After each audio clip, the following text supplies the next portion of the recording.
Smile.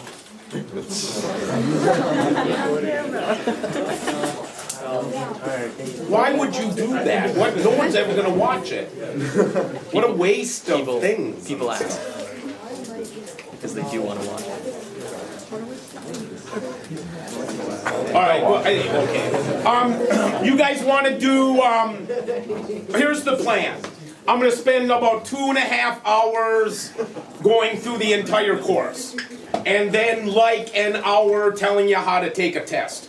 And so, but I don't care what we do first. I guess I prefer to go through the material. And just do whirlwind, and then if you have any questions during the course, okay? We'll take a couple breaks for like 5 minutes to stretch and get water and potty, and in case you didn't wear your Depends, and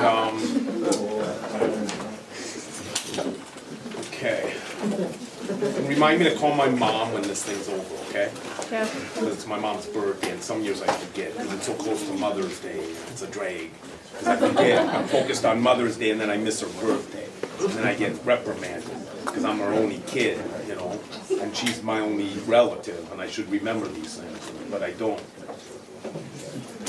Because I'm a man. Okay. Really, you want to do this for... yeah, just go through the material, and then like relive the course, those of you from first semester, and... okay, hey, let's do this, though. So I know how much... Are you okay down there? No. Okay, how many slides? 500. It says somewhere, doesn't it? Go all the way down. Scroll. No, just, okay, okay. Scroll. Scroll all the way down. Here's just how we go. There you go. 320. Here we go.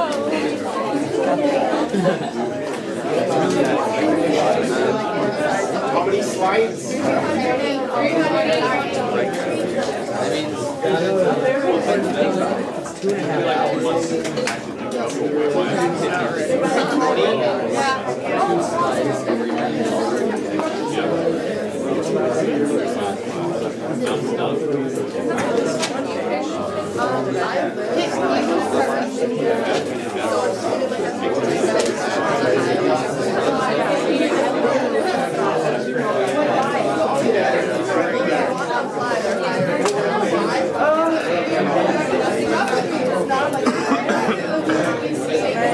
'Anybody's birthday today? Anybody's birthday yesterday? Anybody's birthday tomorrow? Anybody's birthday this week? Who? When's your birthday?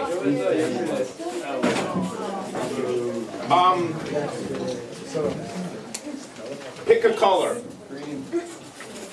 Green? Be more specific. Yeah, that's the left. This one? Like lime green? Okay. Okay. Okay, here we go. Lime green it is.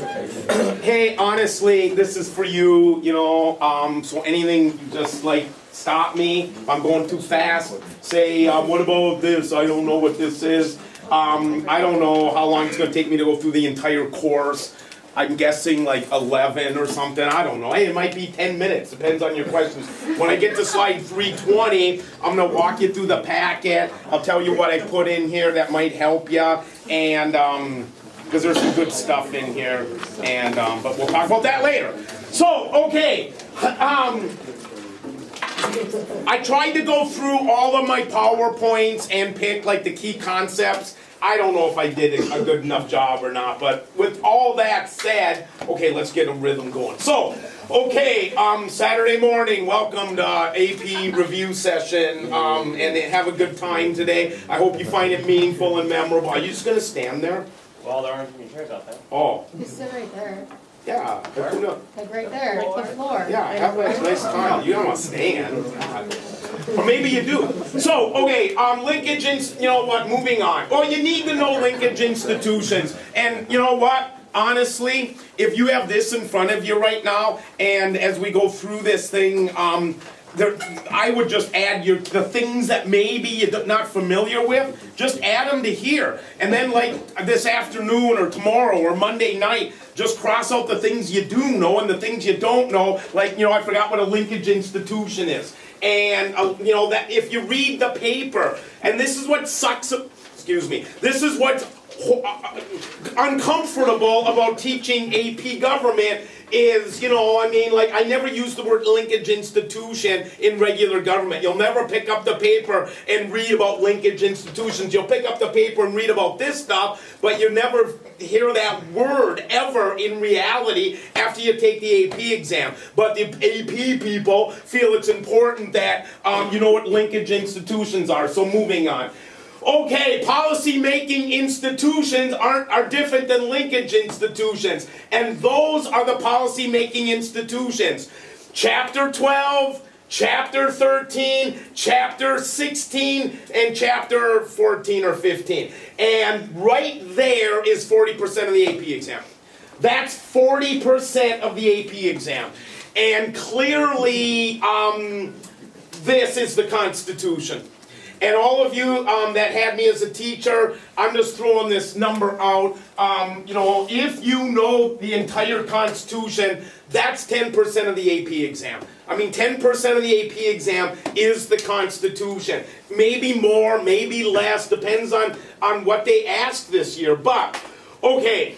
Then come these 3 BS theories, okay? I don't know why the AP people are so hung up on teaching this stuff, but there's 3 theories. It will be one of the 60 questions on the AP exam. So it'll be one of 60, and it'll say something like, the following is an example of pluralist theory. The following is an example. God, I feel bad that there's no more chairs. How can there be 30 chairs?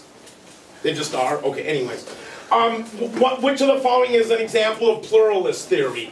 And which of the following is an example of elitist theory? And which of the following is an example of hypopluralism? Here is where you guys that haven't read Federalist 51 or Federalist 10 in a while, go next door and get a chair. Where's my key? I got it. What? Chair, son? Anybody else that needs a chair, go next door. So just make sure you're familiar with Federalist 10 and Federalist 51, because this is exactly what Madison warns us about in Federalist 51 or 10, 51? Federalist 10. Madison warns us. He says, this is what's going to happen. So how do you prevent that from happening? Because it's inevitable. Because of human nature. So Federalist number 10, Madison tells us this is going to happen. And he talks all about factions, and factions bad, factions suck, factions are inappropriate, factions, but because we're human beings, we want to be around like-minded people. And Federalist 10 and Federalist 51, those are the 2 you want to just make sure you go online and read like a paragraph summary of Federalist 10 and 51, because those are going to be the 2 Federalist papers that most likely, and you never know, there's 85 of them. So you never know which one they're going to cite, but they're going to assume an AP scholar read the Federalist Papers. But they're not going to be asses either. They're not going to say, which of the following is Federalist 14 about? Which of the following is an example taken from Federalist 13? But when it comes to Federalist 10 and 51, those are the big kahunas. And keep in mind that quote by James Madison that if we were angels, we wouldn't need government. If government were angels, we wouldn't need restrictions on government, because that angels quote is the big one on the AP exam. All right, let's talk about federalism. Wow, I skipped all of chapter 3, I did? Or is chapter 3 the Constitutional Convention? Wow. Okay, that's interesting. I screwed up. Okay, so chapter 2 is all about the Constitutional Convention, but maybe I skipped that just because of it's all a push. And so chapter 2 is all about the Constitutional Convention. Any questions all about the Constitutional Convention? Because I don't know why it wouldn't be on here. I screwed up. Anything? Like one thing about the Constitutional Convention? about the Declaration of Independence. There will not be a question from the Declaration, but the Constitutional Convention. Yeah, you know how. Yeah, go ahead. How much should we know about it? Nothing. Maybe that's why I skipped it. You know, I don't know. The Constitutional Convention. I mean. There'll be a question or two dealing with like original intent. You know, what did the framers mean when they said this? What did the framers mean? And there could very well be a question about the Great Compromise. But you know, honestly, you guys, it's such ninth grade type questions about the Great Compromise or the 3/5 Compromise or the Connecticut, or also the Great Compromise, also called the Connecticut Compromise. But they won't have a question like which of the following was at the Constitutional Convention, but there'll be questions like the framers, when the framers wrote Article 6, the Supremacy Clause, what do you think they meant? What was the original intent of the Supremacy Clause? And why did John C. Calhoun say the Supremacy Clause is not as important as the 10th Amendment? I don't know. Yeah. Should we know anything about the Articles of Confederation? You know, I don't know when I found this out. And I don't remember if I told first semester this, but this is huge. That question, thanks for asking. Last year on the AP exam, they told us at this conference that this was one of the free responses. And again, if all of you already know this, great, because I tried to bring it up, but I don't remember when I found this out. Last year on the free response question, the question was something like, what rights can be found in the original Constitution? And they meant what rights are in Article 1, Section 9, Clause 1, 2, and 3, where it talks about Bill of Attainder, where it talks about habeas corpus, where it talks about whatever it talks about in Article 1, Section 9, because that's what they meant. What rights can be found in the original Constitution? Because this is not part of the original Constitution. So that most Americans know what rights are in the Bill of Rights. But when they say what rights are found in the original Constitution, they meant right about there are about 4 rights you guys have. 5 rights right there. Article 1, Section 9. And that's what they were asking. Well, you guys started talking about the Articles of Confederation and rights the people had in the original Constitution. And did I bring that up first semester? Yes. Yeah. Oh, okay, then all of you know that, right? Because I thought that was so interesting that you guys surprised the AP exam people, because they weren't expecting you to even know much about the Articles of Confederation. So there's my answer, because it's not much of one, but that's what I got. You know, the Articles of Confederation, what do you need to know? Just know, honestly, that they sucked. They were weak, they were ineffective, it gave too much power to the states. Remember when the Constitution was written? The Constitution was written and it said, we the states. The original preamble said, we the states, all summer long, for 4 months. We, the states of the United States, in order to form a more perfect union, establish justice, ensure domestic tranquility, provide for the common defense, promote the general welfare, secure the blessings of liberty to ourselves and our posterity. We, the states, we, the states, we, the states. On September 16th, the day before they show up to sign it, Gouverneur Morris shows up with the change, and he changes it to we the people. And because the thinking the whole summer was we the states, that the states would have sovereignty, that the states would decide, that there would be a weak executive compared with the powerful Congress represented by the states. And so if that's all you know about the Articles of Confederation, awesome. You'll hit a home run. Because a push, know the Articles of Confederation. In this class, it's much more, it's about American government, not so much history. So maybe that's why I skipped chapter 2. But anyways, I'm speculating now. So, federalism is huge on the AP exam. It's one of the big concepts. That's why in class I did that one day when I showed all the maps of the United States, and I showed marijuana law, and I showed assisted suicide laws, and I showed you drinking laws, and I showed you speed limit laws, because it's all about federalism. And who should have more power, the states or the federal government? And well, you know what? To answer your question, there's usually a question on the AP exam comparing the Federalists and the Anti-Federalists. And the Federalists, all the Federalists wanted was a strong central government. And the Anti-Federalists wanted a weak central government. They just wanted, and not a weak central government so that people walk all over the government. They just wanted the power to be in the states. And so that they might ask on the AP exam as well. So anyways, but just know what federalism is, because it's this important concept. This is one of those charts that I would be screaming and yelling if there wasn't 70 of you in here right now. This is the page in this chapter that you're going to want to be studying. As Mr. Rollins goes, you have 5 minutes left to cram. But all this is in the Constitution. Everything in here is in the Constitution. In either Section 9 or Section 10 or Section 8 of Article 1. And so if you just study the Constitution, all right, here we go. I gave all of you, I don't know if Ms. Sather did this, but I gave all my students a list of Supreme Court decisions. On the back of this page here, on page 3, the back side of page 2, if you know about 20 to 25 Supreme Court decisions, that should give you enough to get a 5. That should get you a 5. If you know 10 or 12, what do you think the 10 or 12 you should know are? For sure that. For sure, where's Marbury? Oh, Marbury's in chapter 2. For sure Marbury. For sure, I don't know, Gibbons. I don't know.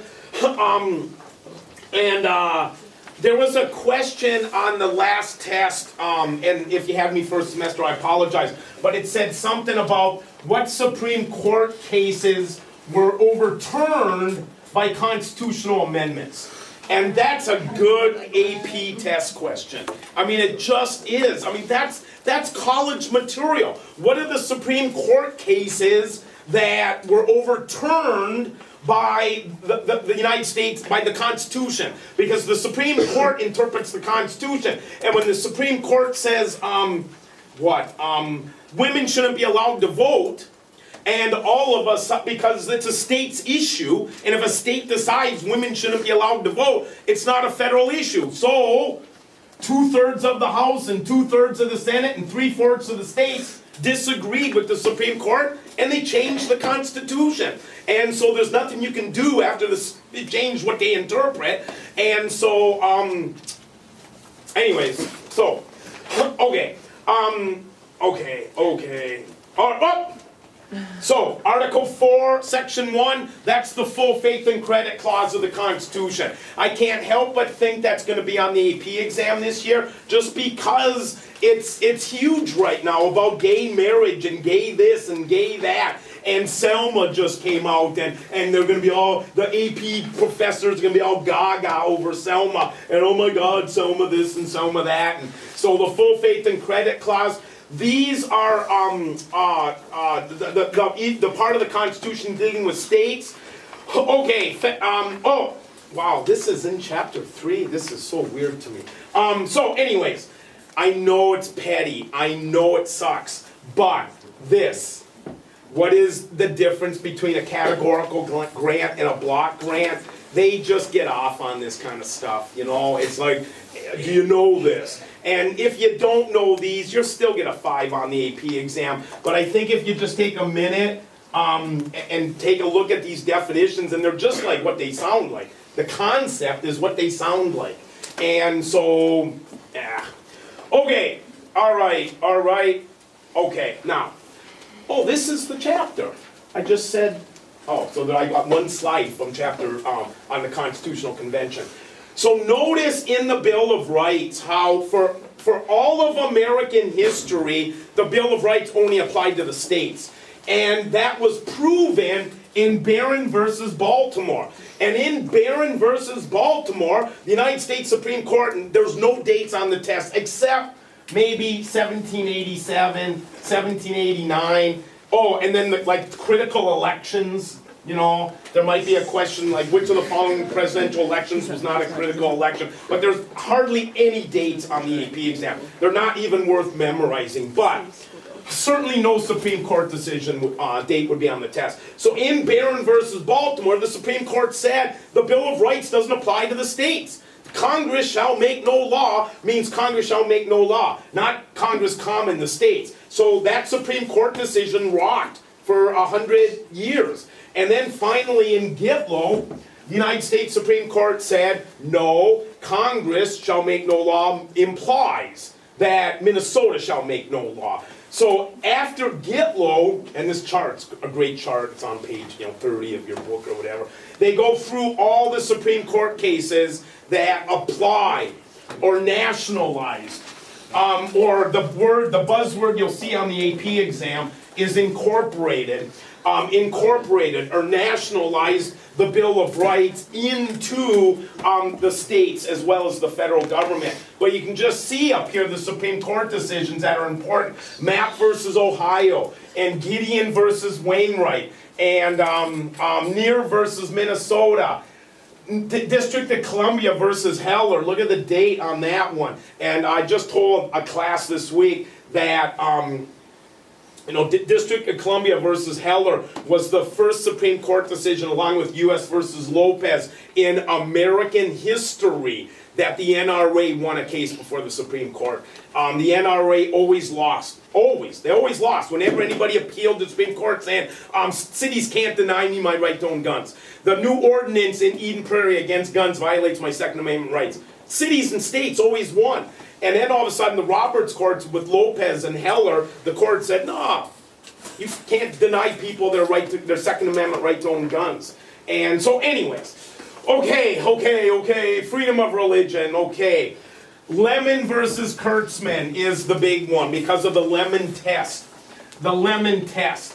So whenever you hear the clauses I emphasized in this class, the tests I emphasized in this class, they're going to be on the AP exam. So the Lemon test, basically, it's this part of it here. And what, sacred purpose does it serve? And so the Lemon test basically is law today. I mean, that's still the rules. And that's when we talk about, can Julie sing, thank you, the Messiah. And can Mike Grant let you athletes pray before a game? And clearly it violates the Lemon test. But no one bitches, so you can do whatever you want until somebody bitches. But I love the Lemon test. Where's Engel? Okay, so no, the first religious court case was West Virginia versus Barnett. And it was a Jehovah's Witness that said I shouldn't have to say the Pledge of Allegiance. And so most people think because it says God, and that's not why. And the Supreme Court said you can't make students say the Pledge of Allegiance in West Virginia versus Barnett, and it was 1954. So I mean, it was bizarre, and it was because the Jehovah's Witnesses shouldn't have to say the pledge because they're bearing a false witness or idol, or it's a violation of one of the 10 Commandments. And so, but that was the first case, and then, as all of you know, comes Earl Warren in the 60s, and he does one thing after another to take God out of our classrooms. Engel versus Batal, and then, what's the other big one? Engel, followed by the Moment of Silence case, but anyways. Yeah? What percent of the AP exam is court cases? Nothing. I mean, out of 60, maybe 1, 2. And then there's usually a free response that'll give you an option. And they'll say, here are 3 Supreme Court decisions dealing with school prayer. Write about 2 of them. So something like that. But not much. I mean, I think most of you will be surprised at how little of the AP exam is. Now this year it'll be like 10%. Wow, there were like 7 questions on landmark court case. But all I can tell you is I've seen 10 years of AP exams and 2 or 3, maybe 4 some years. Yeah. So, okay. And then comes freedom of expression in Neer versus Minnesota was the first Supreme Court case dealing with the press, and they said you cannot use prior restraint. You cannot use prior restraint. And so then comes the Schenck test. Notice the year. You cannot create a clear and present danger. I have the First Amendment right to do whatever I want. It's Congress shall make no law, but you can't create a clear and present danger. So that's the clear and present danger test. It's still the standard for the First Amendment. I don't have the right to block Highway 35. Well, yes, I do. It's a demonstration. We're protesting Black Lives Matter, but you can't create a clear and present danger. So what's the balancing act? And okay, and then I love obscenity and pornography, so let's talk about that.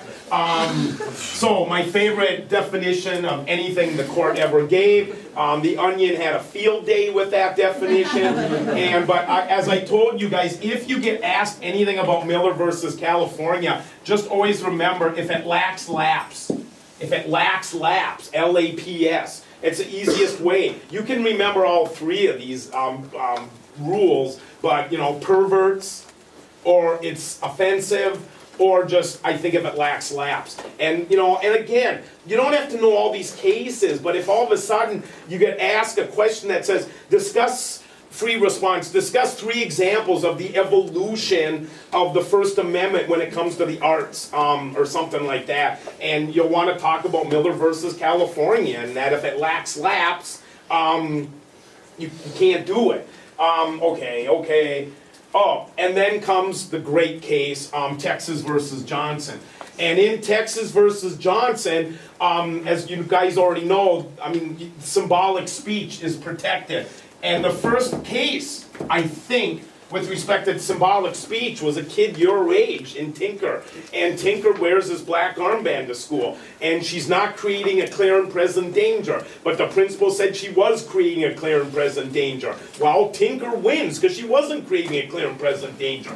When Johnson burns that flag, the state of Texas throws his ass in jail because he's creating a clear and present danger. He's burning an American flag. It's offensive to veterans. Fights broke out. And the Supreme Court ruled, no, Texas versus Johnson, 5-4. The First Amendment gives you the right to burn the American flag. And don't forget, that's when Congress went mental. And they tried to pass a constitutional amendment. And 2/3 of the House tried to pass a constitutional amendment. And 2/3 of the Senate tried to pass a constitutional amendment. And it never even made it to the states, because it never made it through 2/3 of the House, I think. 2/3 of the Senate did pass a flag-burning amendment to the Constitution. Okay, and then comes the defendant. There will be a question on due process of law. There was that great question on one of the last exams that said, why are there two due process clauses in the Constitution? And, because there are two due process clauses. It's the only clause in the Constitution that's repeated twice, the due process clause. And it's in the 5th Amendment and the 14th Amendment. So, why is it in there twice? And it must be pretty important, and if it's in there twice. So, what do I got here? Wait, are you kidding? That's all there is. Okay, so the due process clause of the Constitution, I have no idea what the 7th Amendment is. It's something about money and trials, but the 4th, 5th, 6th, and 8th Amendments, notice what they do. The 4th Amendment is before arrest. The 4th Amendment is before arrest. Go next door and get a chair if you want. The 4th Amendment is before arrest. So the 4th Amendment deals with unreasonable searches and seizures. It deals with probable cause. It deals with search warrants. So the 4th Amendment deals with before arrest. The 5th and 6th Amendment deal with you've been indicted and now comes this trial. So the 5th and 6th Amendment, this is the easiest way to remember, because you'll get a question that says which of the following cannot be found in the 5th Amendment. And you don't have to know everything. They're not going to try to burn you, but if you just know the sequence, and if one of the answers is you need probable cause to get a search warrant, and you know that the 4th, 5th, 6th, and 8th Amendments, the sequence, you'll get it right. And I'll talk about this later, like at 11:15. But when you take the test, it's so easy when you get A, B, C, D, E on these AP exams, just to go, well, I know it's not that, and I know it's not that, and I know it's not that. So now you got it down to 2. And even if you don't know the answer, go with what you know it's not. But you guys know how to take tests by now. So the 4th Amendment deals with before arrest. Fifth Amendment and Sixth Amendment deals with the trial. You have the right to a trial by jury. You have the right to remain silent. You have the right to face your accusers. You blah blah. And then the Eighth Amendment deals with the punishment, and it cannot be cruel and unusual. So that's due process of law. And now comes the question in Article 1, Section 9, Clause. Thanks for the cup of coffee. Where are you? Thank you.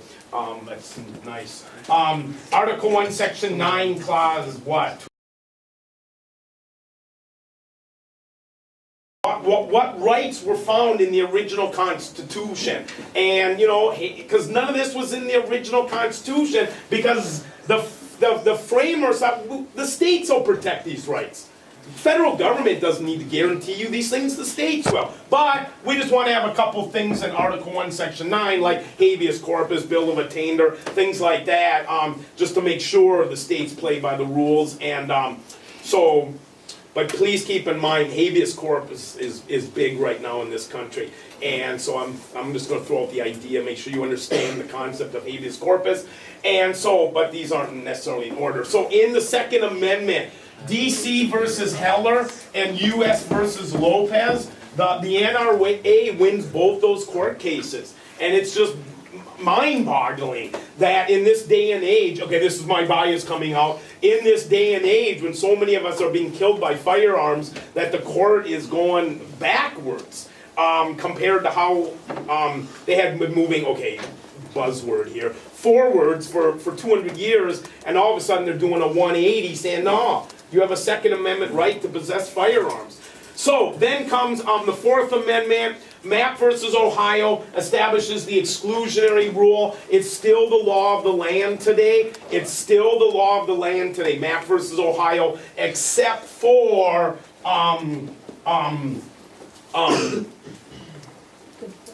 the good faith doctrine. The good faith doctrine, which was established by, was it U.S. versus Leon? Anyways, the good faith doctrine has kind of chipped away at the exclusionary rule. And so, okay, and then comes Miranda, the Fifth Amendment, so these are the big kahunas, and notice how many of these landmark court cases are Warren. And notice what Rehnquist and Roberts have been doing. Warren establishes Mapp versus Ohio. Rehnquist establishes the good faith doctrine to try to chip away at the exclusionary rule. And so you got Warren accused of judicial activism, and then you got Roberts and Rehnquist who are saying judicial restraint. Meanwhile, they're overturning all the Warren court cases. And so is that really judicial restraint, or is it judicial activism? And it's just an interesting philosophical question. And so, okay, and then comes Gideon and the right to a trial by, the right to a lawyer. And clearly, anyways, okay, and then comes the Eighth Amendment. Please remember, it's alphabetical. A, B, C, D, E, F, G, okay? Furman versus Georgia says the death penalty is unconstitutional. In 1974, Furman, so A, B, C, D, E, F, G, Furman versus Georgia, and I just think this is a great thing to know because it tells you so many things about the Constitution. In Furman versus Georgia, the United States Supreme Court said the death penalty is unconstitutional. And right away, why? Oh my God, this is so easy because the Eighth Amendment says you cannot have cruel and unusual punishment. Well, no, in Furman, the court said it violates the Equal Protection Clause of the Constitution. And so states, you can't kill all the black murderers and not the white murderers. And so I just think it's an interesting thing to know that in Furman, the Berger court said the death penalty violates the Constitution, and it's not 8th Amendment, it's 14th Amendment. 2 years later, the court said you can start killing people again. Just start killing away. Just make sure it's equal. And because it doesn't violate the 8th Amendment. And so I think it's just well, I already said that like 4 times. Then comes the thing I know I don't have to talk about because I hounded you guys on it so much in this class. And it's a constitutional right to privacy. And this whole 9th versus 10th Amendment debate. And the 9th and the 10th Amendments are just so interesting to me intellectually. And okay, again, one last time. Why would the courts have created 2 amendments that do this to each other? And please remember, the 9th Amendment that guarantees you the right to privacy, conservatives puke chunks here, the 9th Amendment guarantees you the right to privacy, and the first time anybody in U.S. history cited the 9th Amendment was in Griswold versus Connecticut. I mean, look at how old the Bill of Rights was. You know, 177 years old or whatever, and the 9th Amendment had never been cited. And all of a sudden you got a judicial activist judge, justice on the United States Supreme Court, who's finding all these rights in the Constitution for the American people that they had never had, and now all of a sudden they got the 9th Amendment gives you the right to use condoms, to use birth control. And then, 8 years later, the Burger Court extends the right to privacy into the right to an abortion. And the 10th Amendment has been chipping away ever since. That the state should be able to decide birth control, that the states should be allowed to decide abortion laws. And yeah, okay. Hey, just fire away if you got a question. Yeah, okay. The most recent Supreme Court decision that would be on the AP exam is Planned Parenthood versus Casey. And that's the court case that established undue burden. States, okay, will throw you a bone. You can start regulating abortion under the 10th Amendment, but you can't create an undue burden. I can't imagine a more recent Supreme Court case being on the AP exam, but there could be. But those two, Roe v. Wade and PPP, Pennsylvania Planned Parenthood, is why I call PPP versus Casey. Okay, and then comes chapter 5, which is so easy because all of you have seen Selma by now, but that's the chart, okay? I already told you guys that I might not get a 60 on the AP exam. I'll get a 58 or a 59, and I'll for sure get a 5, but I'm telling you, if a question came up on the AP exam asking me, what is the standard of review? And when does the state have a compelling state interest? When does the state have a compelling state interest to limit genital mutilation? Front page of today's paper. Why are so many Somali girls from Eden Prairie in Minneapolis heading to Africa on spring break to visit their families? And when does the state have a compelling state interest to intercede in that?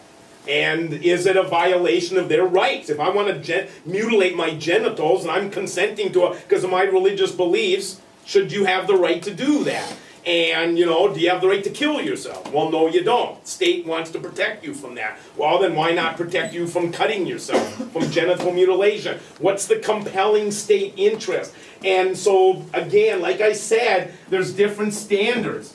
That's the highest bar, the compelling state interest, and apply affirmative action to this. Why do white people get so pissy about affirmative action? Because the state has a compelling state interest to try to make blacks equal to whites. And you may disagree with it, but gender is beneath race. There's a different bar.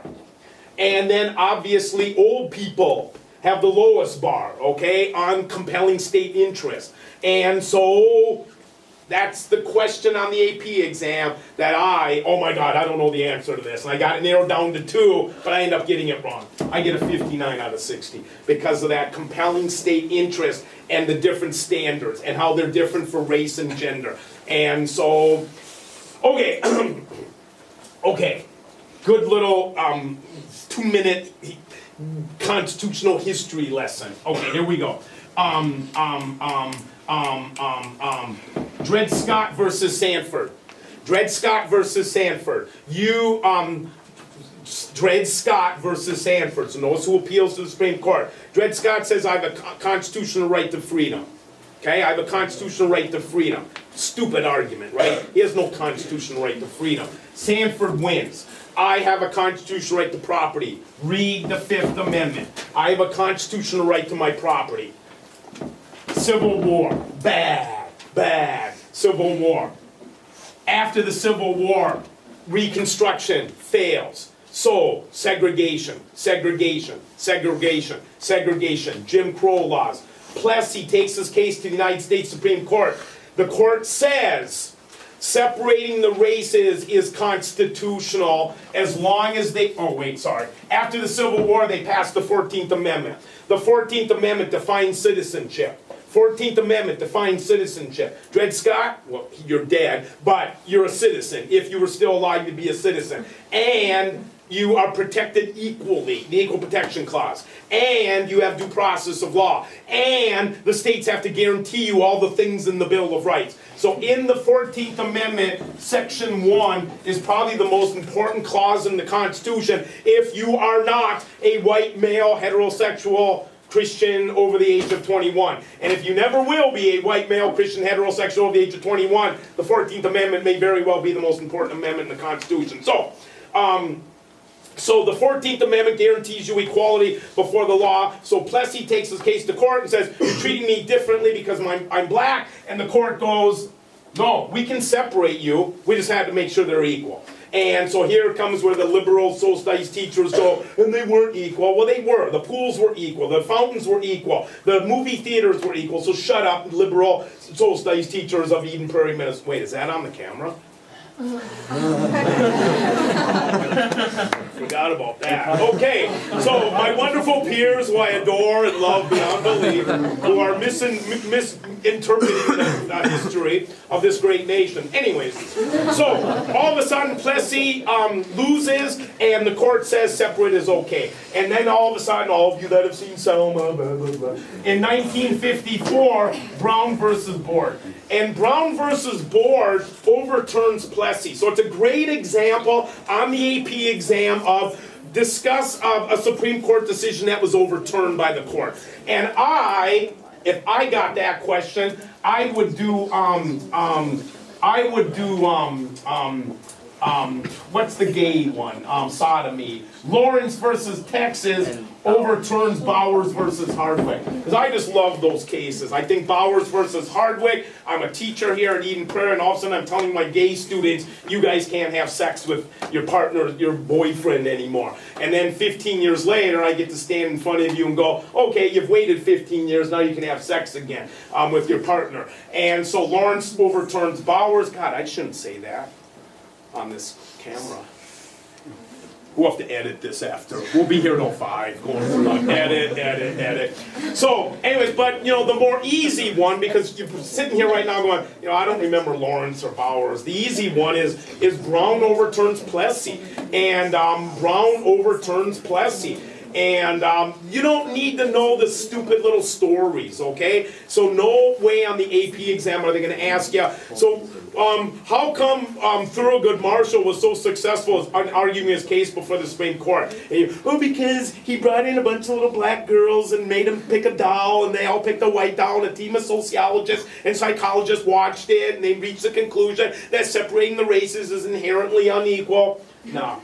If you just simply know that in Brown versus Board of Education, they said separating the races teaches the races that they are inherently unequal, you're going to be fine. And then, as a little side note, Warren, why was he so successful in getting a court to be 9-0?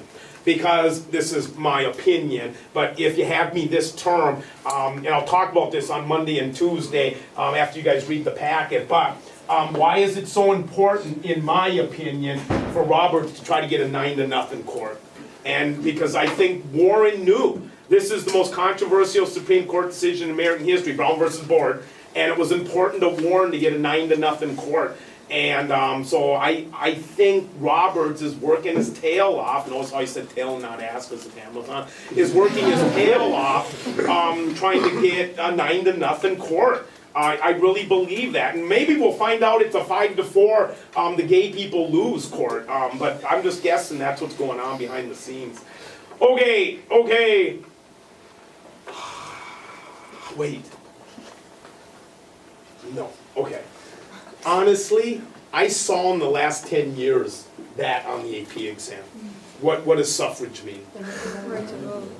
Well, no, right. But I mean, that was on the AP exam. That question, what is suffrage? And there's going to be questions like where you're going to go, oh my God, this is so easy, like that. But then there's going to be questions that none of you know, and it's going to suck.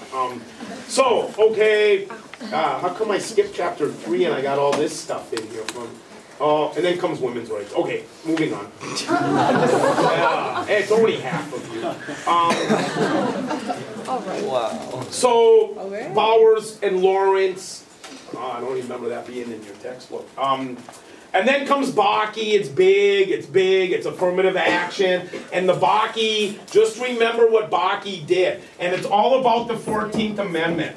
And in Bakke versus California, the 14th Amendment, and Bakke said, in California, they had quotas.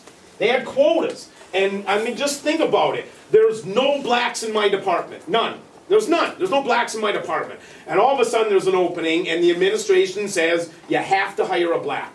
That 1 out of 20 of the social studies teachers has to be an African American.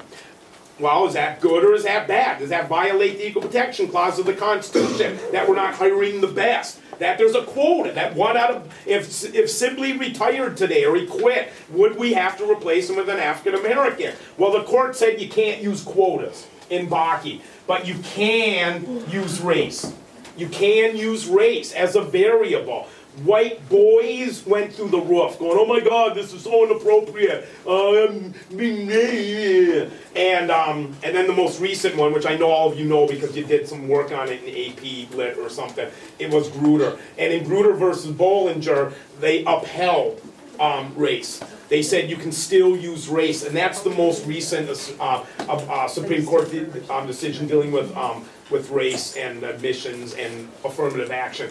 And what Sandra Day O'Connor said, though, in Grutter is this will probably be, in this 2003, this is probably going to be the last time we uphold set aside's race as a affirmative action. She said the next time we get a case on affirmative action, we'll probably overturn all this and say that now blacks are equal to whites and they don't need a little bit more in order to be equal. And so anything we do for African Americans will violate the Equal Protection Clause. She said, we're almost there. Sandra Day O'Connor, 2003. You have to fill in the blanks right now and go, oh, I disagree. What's this chapter? Oh man, this is the horrible chapters. Okay, oh yeah, I know, you'll never get it wrong, but that was a free response last year. Yeah, really, it would have been so easy.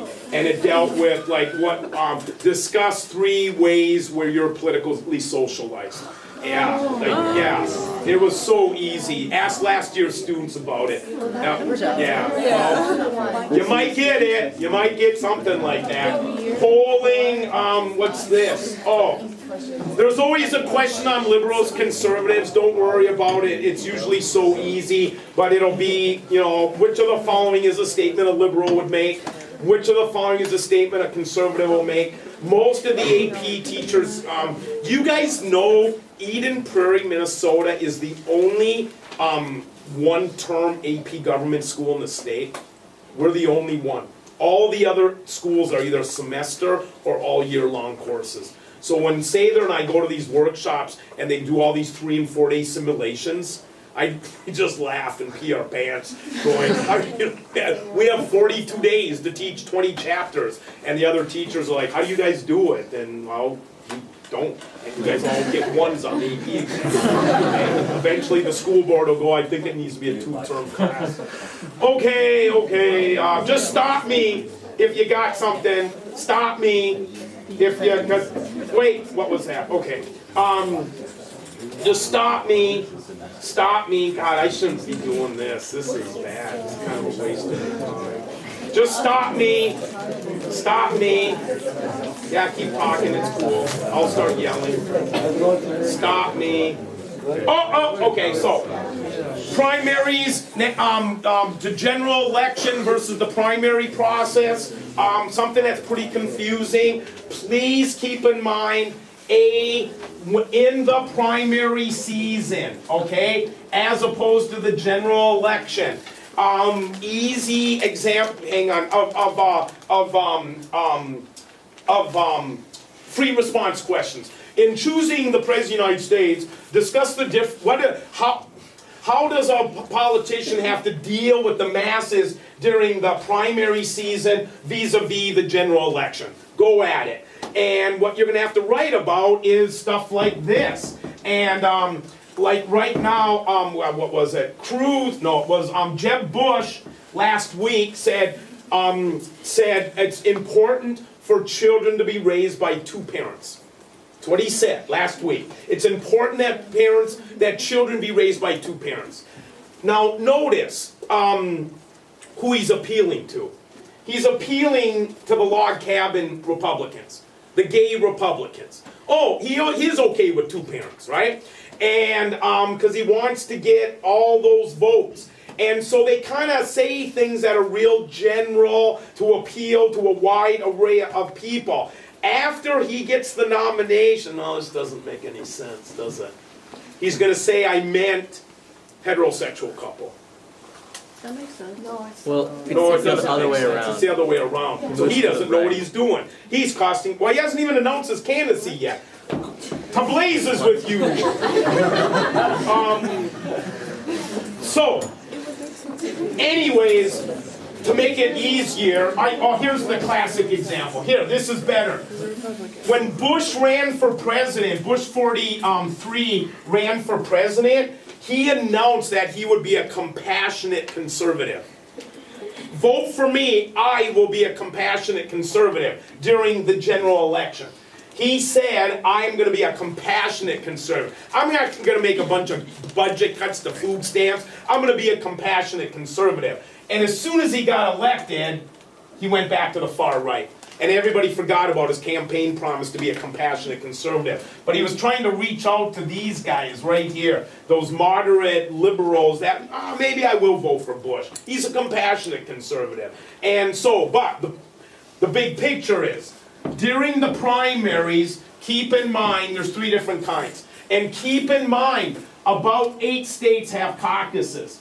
So we have caucuses, and it'd be a great free response. What are the pros and cons of caucuses? What are the pros and cons of primaries? And honestly, just when you talk, you guys live in a caucus state, so you know the pros and cons. And the rest of the country does primaries, so you know about the pros and cons. But the biggest con to a caucus is you have to be available from 8 till 10 o'clock on Tuesday night.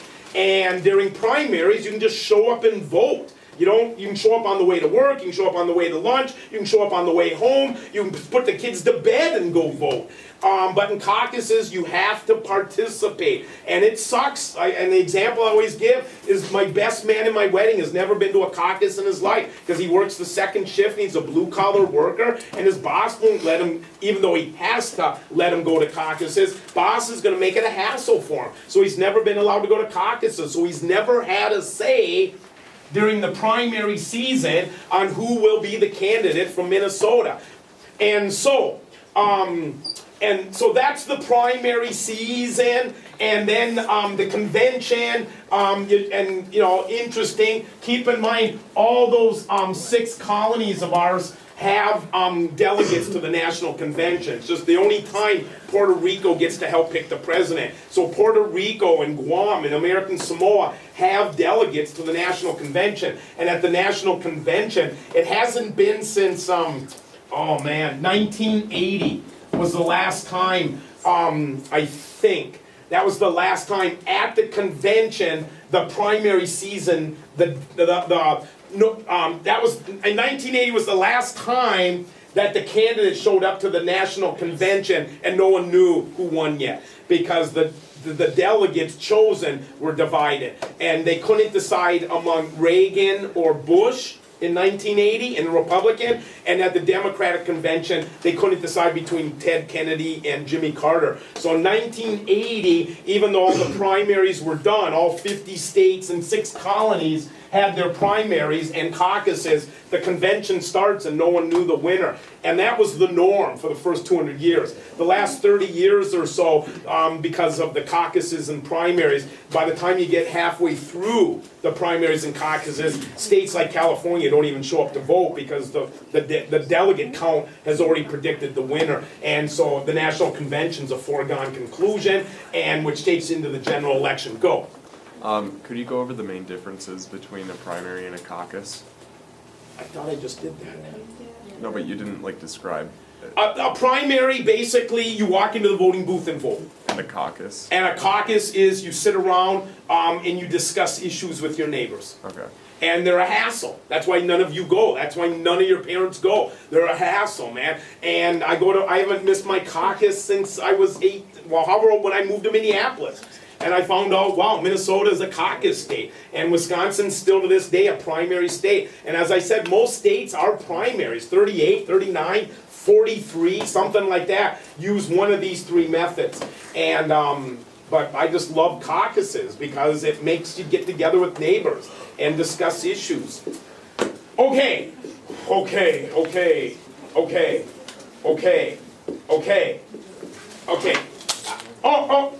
So, that. And that. So, let's talk about minority parties. If there's a slide, I'd rather use a slide. Okay, read that. So, party de-alignment, the disengagement of people from parties, party de-alignment. I don't believe in it. I don't think it's a concept, but they say it's happening. Now you have to decide. And is it really happening? And since 1968, more and more people don't associate as a Democrat or Republican. And they say they're independent. I don't even know what that means. I'm independent. So I kind of disagree.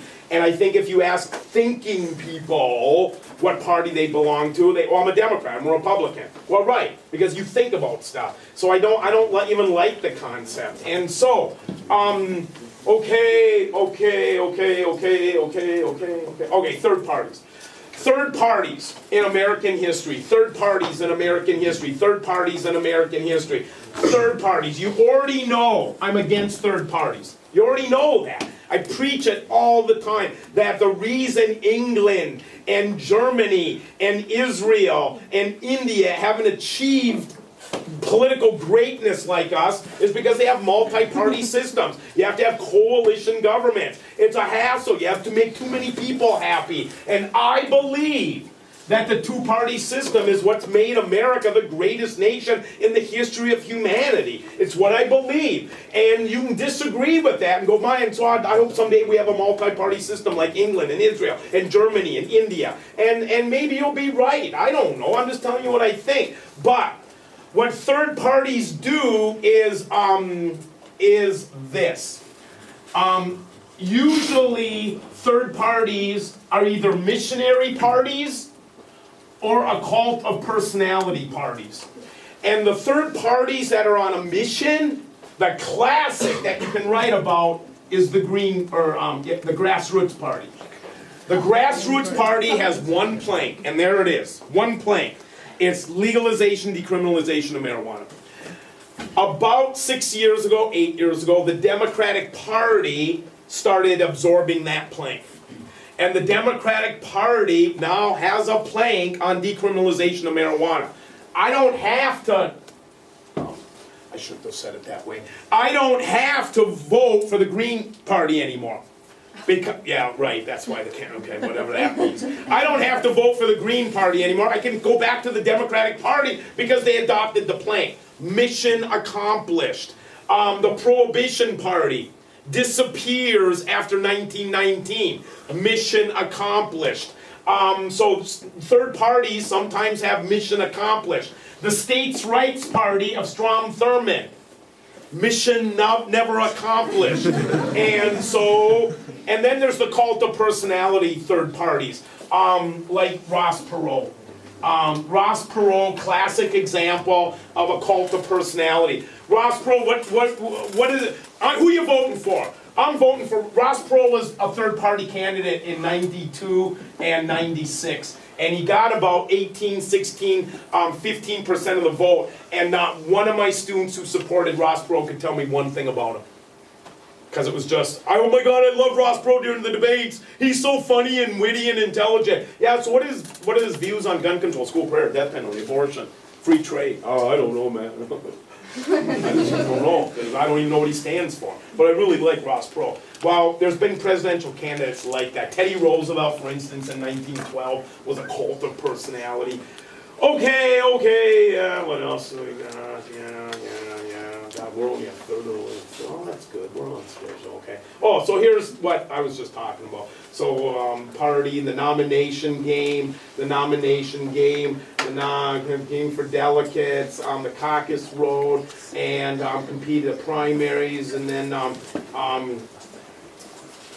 that changes everything. The McGovern-Fraser Commission, you might want to make note of that. The McGovern-Fraser Commission, Democrats, Republicans don't believe in this, Republicans don't believe in this, Republicans don't believe in this, but the McGovern-Fraser Commission said that the delegates have to represent America.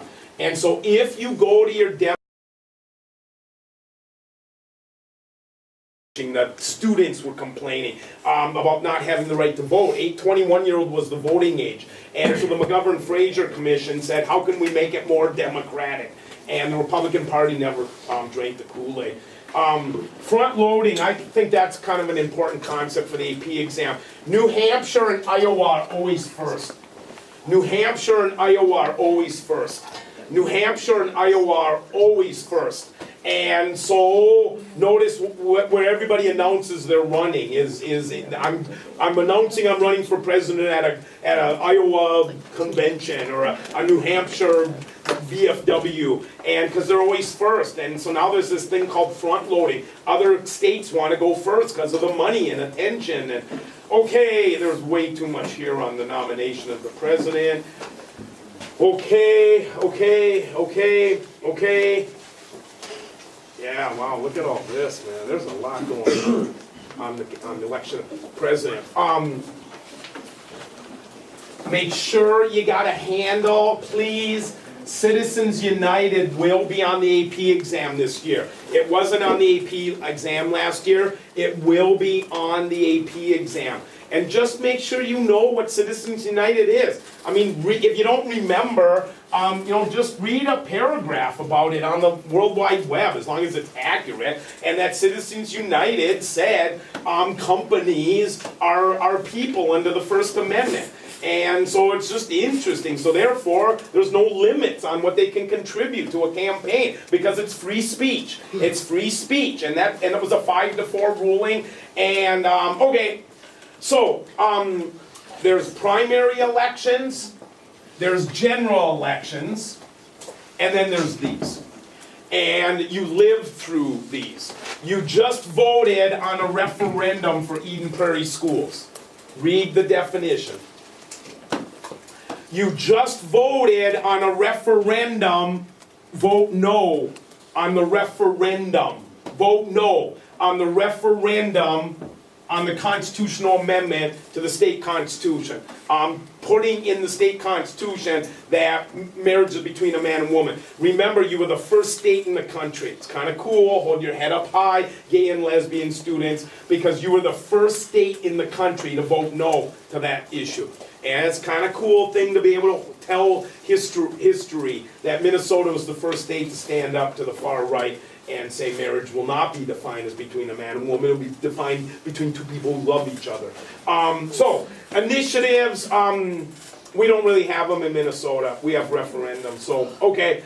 And then come these critical elections, the election of 1800, and you got 1896. Remember, this is when Wizard of Oz was written, because William Jennings Bryan, this is so cute, William Jennings Bryan is the lion, and he tried to get Everyman Dorothy and the Scarecrow, the farmers and the industrial workers, the Tin Man, together, and he failed. But nonetheless, he tried to unite all those people. But as you all know, he said no when they stormed down the door. Is there a question about the Electoral College? Like one, anything?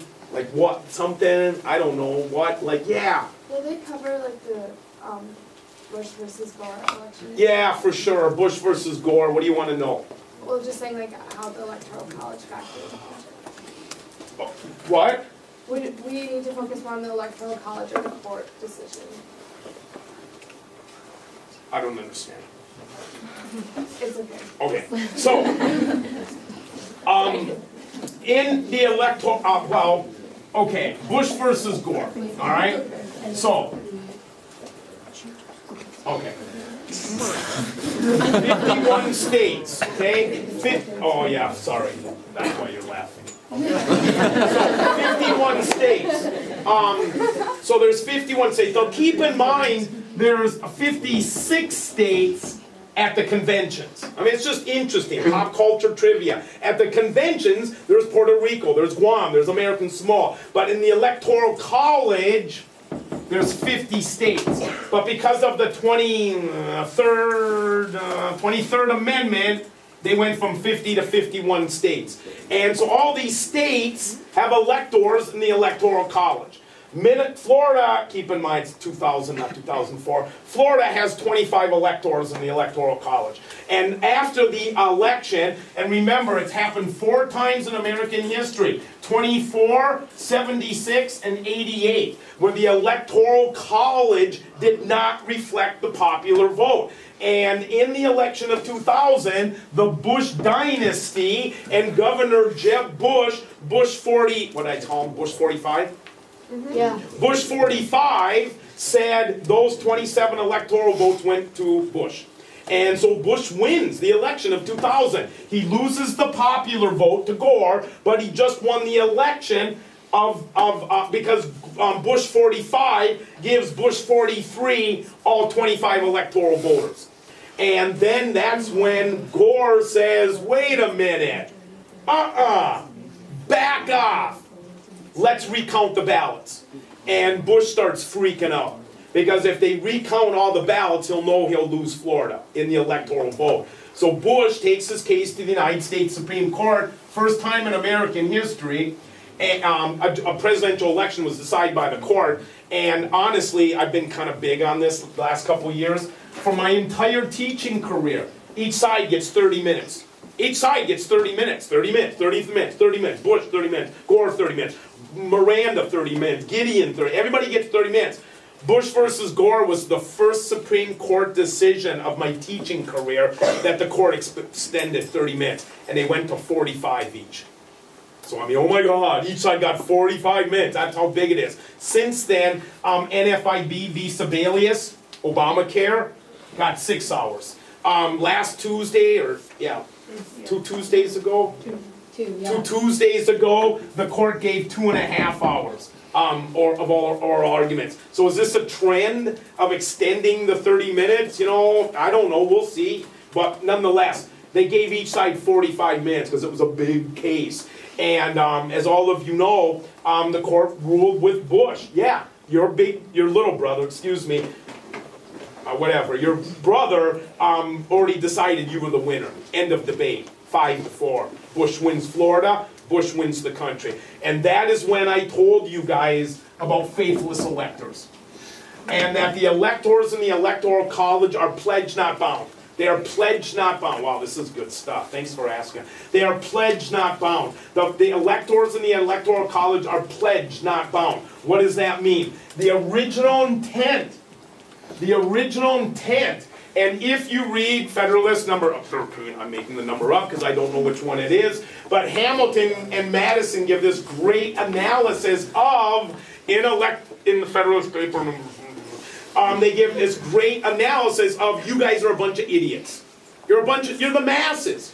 You don't know even how to tie your shoe. You don't know the difference between a Tinder and a Tinder. Yeah, good reference from yesterday. Oh, last term doesn't get the joke like this. Okay. Well, I didn't get it till yesterday. So, now that can be interpreted 2 different ways too then, right? Yeah. I didn't get it, and we're talking about Tinder. Right? Okay, anyways. But that'd be conduct unbecoming of a teacher. So. You're on camera. Oh, thanks. Right. But notice I did realize it was It'll be coming. unlisted, you'll be okay. Won't be It's a letter in public. your phone. Yeah, we'll edit this till Yeah. 5 today. What was I just doing? So in one of the Federalist papers, Madison and Hamilton argue that you guys are idiots. That's why we need the electors, because sometimes you guys are going to make stupid decisions. So we just kind of want this rubber stamp for the American people in case you do something stupid like elect Jesse Ventura governor. And so, because you guys, we're going to kind of see how this works, right? So the original intent was to just kind of, okay, sometimes you guys are going to not make the best decisions, so there's going to be these 538 people who will make the best decisions for you. That's why they're pledged, not bound. Because the original intent, they don't have to do what Minnesota said. They don't have to do what California said. And they don't have to do what Florida, the people of Florida said. Because they're pledged, not bound. And so that is why, not very often, but sometimes, there's a thing called faithless electors. And that is what I told you guys. Had 3 of those electors said to the American people, Gore won the popular vote. Gore won Florida, let's face it. And I can't in good conscience vote for Bush for president. And I'm casting my electoral vote for Gore. Gore would have won the White House. And I just think it's a great election to teach politics and electoral college and the original intent of the electoral college. And so, thanks for asking. All right. 3 amendments that everybody should know that extended suffrage. It's a great question number 13 out of 60. Which of the following did not extend suffrage? And you got the 26th Amendment. Wow. How does the amendment process work? 2/3 of the House, 2/3 of the states. Yeah, thank you. And 3/4 of the states. How's the amendment process work? How does it not work? How does it work? How does it not work? How come the Equal Rights Amendment did not become Amendment 27? How come? How come it made it through okay, liberal women. How come it only made it through 35 out of 38 states? How come it didn't pass? What's a success story? The 26th Amendment. The 26th Amendment is a success story. Notice what it did, and it made it through 2/3 of the House, 2/3 of the Senate, 3/4 of the states in 3 months, 7 days. It made it through all of that. That's a success story. So what is it about the 26th Amendment that made it through 2/3 of the House, 2/3 of the Senate, 3/4 of the states in 3 months? The 27th Amendment, success, because it took 203 years to go through 2/3 of the House, 2/3 of the Senate, and 3/4 of the states. But Equal Rights Amendment, wow, that'd be a great free response. Give an example of a failed constitutional amendment process and a successful constitutional amendment process. And then, of course, you know, the 15th, the 19th, the 26th, and the other amendment that expanded suffrage. Okay, I'm not on today. 23rd Amendment gave Washington, D.C. electors. 23rd? Thank you. So those are the 3 amendments that expanded suffrage. And all of a sudden, you go, 23rd, what'd that do? That's not like giving blacks, giving women, giving 18-year-olds right to vote. I don't think so you're going for the 23rd Amendment. Well, it gave Washington, D.C. 3 electors in the Electoral College, so it did extend suffrage for the people of Washington, D.C. Okay, that'll be on the AP exam. How insulting. But it's going to be one of those easy questions. What's political efficacy? What's civic duty? So, there you go. Okay, okay. Last year or 2 years ago, God, I think this is one of the things I'll talk about at 11. It was all about the Motor Voter Act was a free response question. Now, obviously it won't be again this year, but because it was just last year or 2 years ago. But the Motor Voter Act, and it was something about what party is opposed to the Motor Voter Act and why, and what party favors the Motor Voter Act and why, and it was just interesting. And then it went on to go, was the Motor Voter Act, and the other one was something else. Photo IDs. That was it. And that was one of the free responses, was photo IDs and Motor Voter Act. What party favors, what party disagrees, is it successful, and what are problems and what are positives of the Motor Voter Act in requiring photo IDs to vote. And it was a great free response because it was kind of easy, as long as you know why some states want the Motor Voter Act passed and why some states want photo IDs passed. And does it disenfranchise people or does it not disenfranchise people? And okay, and then comes all this easy stuff. Is this really slide 137? Okay. Okay, so what, is this like chapter 7? This is ridiculous. The Electoral College, we just did this. Okay, wait, I went too fast. If you see something up here, just yell if you want. You know, it's almost always on the exam, and it's so easy. Why do incumbents always win? Why do they always win? And I don't get this, because listen, over 90% of incumbents always win. What about 1980 in the United States Senate? Oh, shut up. There are exceptions to that, but you know, and then those of you that were just in DC with me, the juniors in here, I was shocked to learn, because I would have never guessed this. Do you remember where, bye, thanks for coming. Do you remember where Paulson is in seniority? 209. What? 209. Who's talking? It was 6. You were on the trip? Yeah. No, I don't. I'm just kidding. 209? Yeah, it was 20 something. Yeah. I was gonna say 201. 209. Now you think about that. Over 90%, that's a fact, of members of the House of Representatives get reelected. And in 6 years, your congressman went from 435 to 20, I'll just say 209, 206, 201, whatever it is. That doesn't make any sense to me. So explain, you know, why is that? If over 90% get reelected, how did a congressman in 6 years go from number 435 to 209? And it's just, I don't know how. And it's interesting, because that's a fact. This is a fact, and this is a fact. Now, the answer, obviously, is a lot of members of Congress choose not to run for re-election. So it's when you hear the number of incumbents who win re-elections over 90%, how many people choose not to run? But I would have never have guessed in a million years. If Paulson, when he showed up, said, "So Swad, guess where I am in seniority now?" I would have looked at him and I would have said, I don't know, 350, 340, you know? And he would have said, should have bet you. A bunk bed spot in my place. So, that's a private joke. So, okay, all right. So here we are again, and they just hound you on this stuff. What's the difference between that and that and that with respect to that?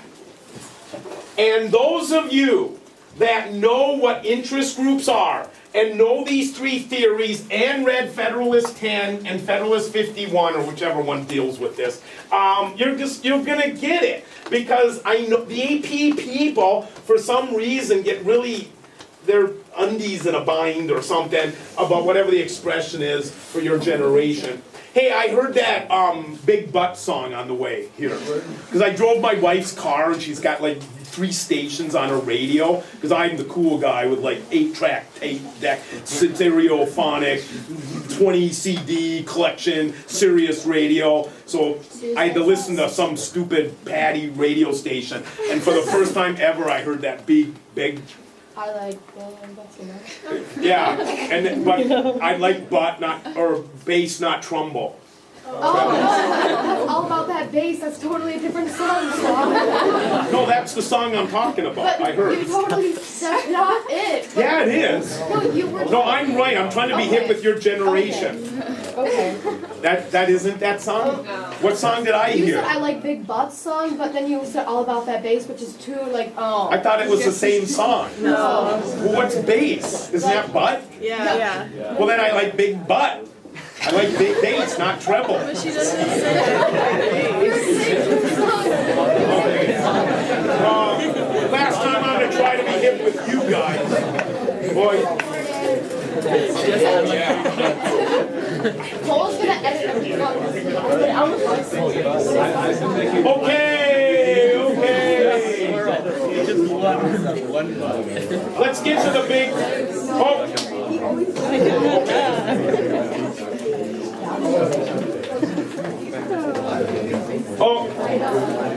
I might overreact. Make sure you know what an amicus curiae brief is, but I know you do because last week I talked about amicus curiae briefs ad nauseum. So, but I'm just, it'll be 1 point on the AP exam. So, okay, let's get into yeah, see, here we go again, Federalist 10. Okay, but let's go. Come on, this is good. This is good. Come on. Yeah, okay, here we go. Now we're finally in a chapter I like. All right. So, chapter 12, 13, 14, 16 are 40% of the AP exam. Chapter 12, 13, 14, 15, and 16. So chapters 12 through 16 are about 40% of the AP exam, something like that. So with that said, that's what I do want to spend the most time on, answering your questions. So, question number 1 on the AP exam. Which of the following happens in the House and not the Senate? Which of the following happens in the Senate, not the House?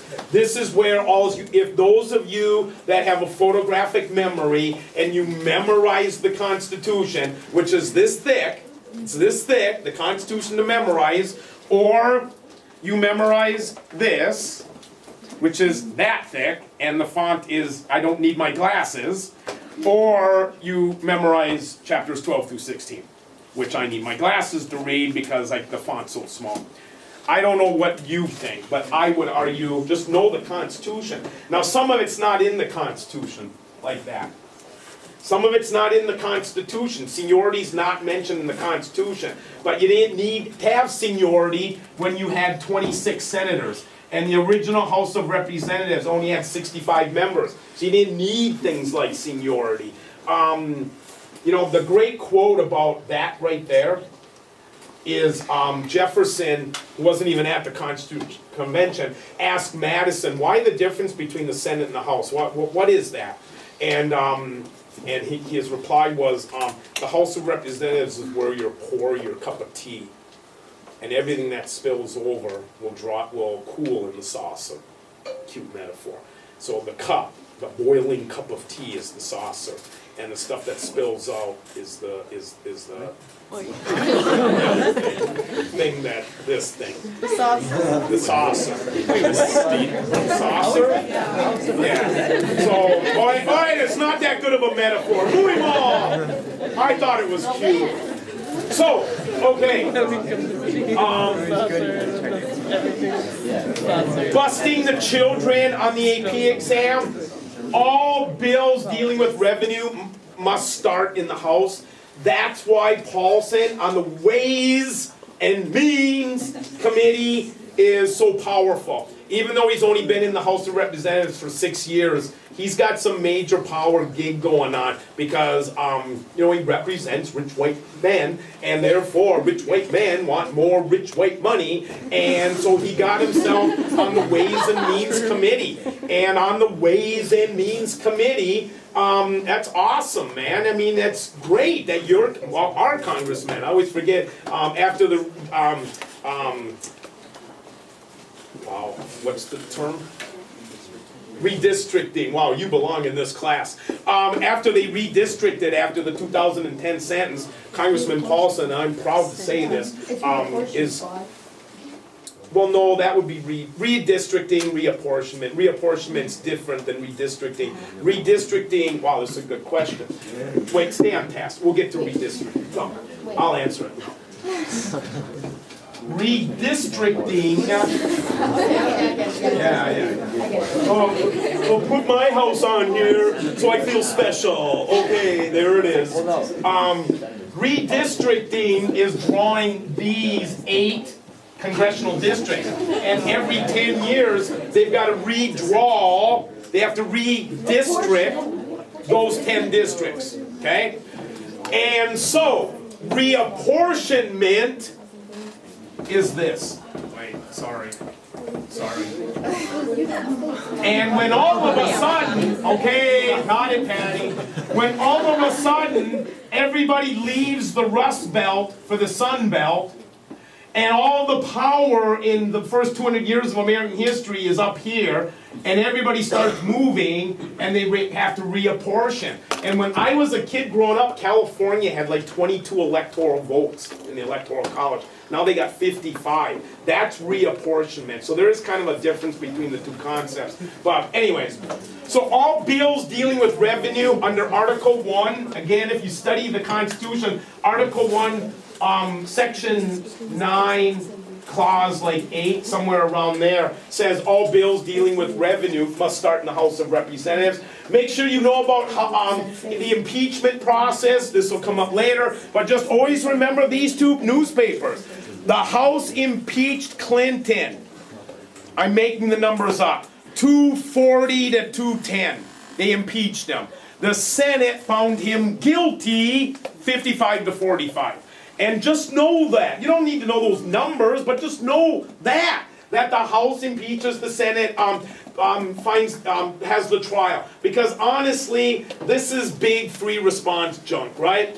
What are the pros and cons of being in the House versus the Senate, and what things can the Senate do that the House can't? Discuss at length 6 things that differentiate. They would never do 6. Discuss at length 3 things that would differentiate the two. Okay, anyways.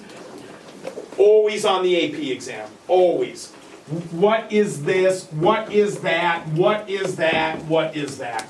And just make sure you know the difference between a standing committee, of which there's, there's 15 standing, 20 standing committees in both Congress. Most senators are on 2 or 3 standing committees. Most members in the House are on 3 or 4 or 5 standing committees.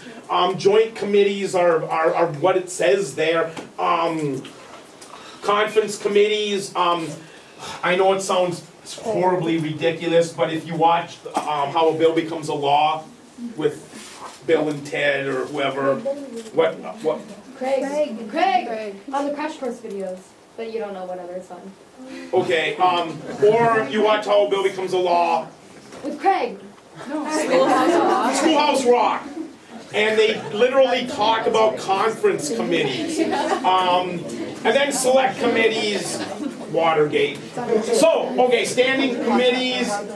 Okay. This is one thing when I was talking to my wife about this morning. This is the one thing I said, I gotta make sure I cover this here. And this is it. Congressional oversight. Congressional oversight. I hope me yelling and screaming congressional oversight has you guys getting all excited on Tuesday when you see a free response on congressional oversight. Congressional oversight is basically this. This is huge, you guys. Sub-governments, the Iron Triangle, whatever you want to call it. Emerson calls it Iron Triangle. I call it sub-government. I don't know. Whatever you want to call it. Whoever reads your answer will know that they're the same thing. But with that said, you've got tobacco industry. You've got R.J. Reynolds. You got all those special interest groups. And you have the independent regulatory agencies that are supposed to regulate the tobacco industry. And then you got the Congressional Committee on Agriculture that is supposed to oversight those independent regulatory agencies. That Congress creates the executive branch agencies. Obama can't just go, I'm creating a new Office of Homeland Security today, without Congress approving it. And once Congress approves it, Congress has oversight over it. Congress makes sure during their committee hearings that the Agricultural Committee is doing what they're supposed to be doing, and that the Tobacco Regulatory Agency is supposed to be doing what they're doing. And that's called congressional or legislative oversight. And I always call it congressional oversight, because that's what the newspaper calls it, but your textbook, we have the PhD in political science, has to use the big word legislative oversight. Okay. Okay, committee, don't know this, but, I could see them asking that. How do you get on a committee? And honestly, just know this. Know that part of it's seniority. But where does it say, like, what I want? Oh, here, what I want. Paulson's not gonna be on the Native American Affairs Committee, okay? He's not, unless his district, no, it doesn't go south of the river. Unless his district went into Prior Lake, he might want that, but he's not gonna be on the Agricultural Committee. He's gonna be on Ways and Means. He's gonna be on Finance. First of all, his degree is in business, and in the state legislature, he proved himself business leader. Both Klobuchar and Franken are on the Indian Affairs Committee. Well, duh, Northern Minnesota. Look who lives there. So Klobuchar and Franken are both on that committee because they want to be on it. So, okay. This is 166. Okay, this is obvious. Just, make sure that you don't get busted not knowing the difference between a caucus in Congress and a caucus in the presidential primaries caucus. There's a Muslim caucus with one member. That was a joke, kind of. Keith Ellison, when there's like 8 or 9 or 10 Muslim members of Congress someday, they're going to have a Muslim caucus. There's a Jewish caucus, there's a black caucus, there's an urban caucus, there's a women's caucus made up of both liberals and conservatives that deal with women's issues. So there's 300 caucuses. And if I asked you right now to get out a blank piece of paper and name all 300, I bet you guys would come up with them. And you guys would just know them. There's a log cabin caucus made up of gay Republicans. That's what they call themselves. We're the log cabin caucus. What is that? Well, we're the gay Republicans. How can there be a gay Republican? Well, there's 2 or 8 or whatever. Okay, and then just watch how a bill becomes a law on Crazy Charlie thing that she just said, or the other thing, because honestly, free response screaming at you.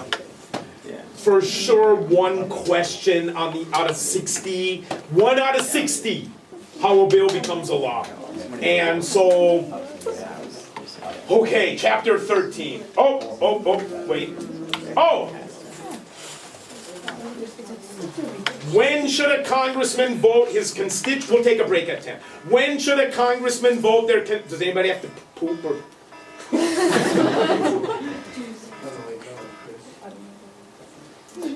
That's a horrible ringtone. It's alarming. No, that's not worth any.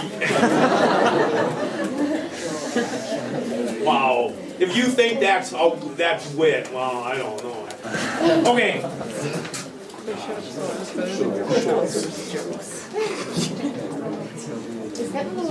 Yeah, well, it happens. Okay, so constituency. Yeah, at break, let's open up those doors out there and get some air in here. Okay, constituency versus conscience. I don't think this would ever be on the AP exam, but honestly, should Wellstone vote his conscience or should Wellstone vote his constituency? You know what, it'd be a great free response, it just would be. And if I was writing the AP exam, I think it'd be it'd be fun to read, but there would be no point, because how can you get it wrong?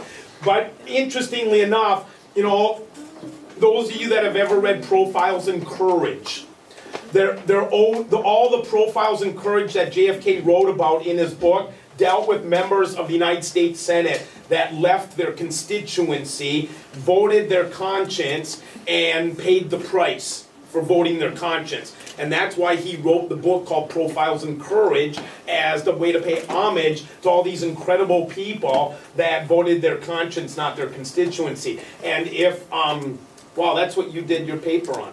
And if by chance you know, you guys get that question, God, just go with Wellstone, man. In my opinion, he was the most courageous vote of my teaching career when he voted against Bush, and Bush calls him a little chicken spit and all that story I tell you guys. And just a great example of constituency versus ideology, but okay, lobbyists and interest groups. Okay, here we go, the presidency. Wow, that's amazing to this day, huh? Okay, anyways, but it's not going to be on the agenda. So, okay, the presidency, the 22nd Amendment limits the president to 2 terms. Okay, that's not, just know that. Okay, presidential succession. Keep in mind the 25th Amendment deals with presidential disability. So, anyways, so we got 8, is that what's going to happen next? Nope, not yet. We got 8 accidental presidents in American history. You know, 8 accidental presidents. 7 became president because of death. 1 became president because of a resignation. And so we got 8 accidental presidents that because of presidential succession. Hey, what was that great question I got this week about presidential succession? Or was that in GAC? Probably Anyone? Okay, must have been GAC. Anyway, so presidential succession. Okay, is there a question about presidential succession? Like one thing? What was that great question? I don't remember. Okay. Okay, presidential succession. You know, you don't probably have to know it, but just in case, President of the United States dies, President of the Senate, so not Vice President, President of the Senate, Joe Biden becomes president. If they both die, the Speaker of the House becomes president. So remember, as far as presidential succession, it's not the Vice President, it's the President of the Senate. And just kind of remember this chart. You got the Senate and you got the House. And if the President of the United States dies, the head of the Senate becomes president. If the head of the Senate and the President dies, the head of the House becomes president. If the head of the House, the Speaker, if the head of the Senate, the President, all 3 of them die, then it goes back to the Senate. And the President pro tem becomes president. And God forbid all 4 of those people die, then it goes through the cabinet in when they became a cabinet. And the Office of Homeland Security at number 15 never goes to bed at night going, God, presidential succession, this could be my day. I'm going to become president if like 17 people die. So, anyways.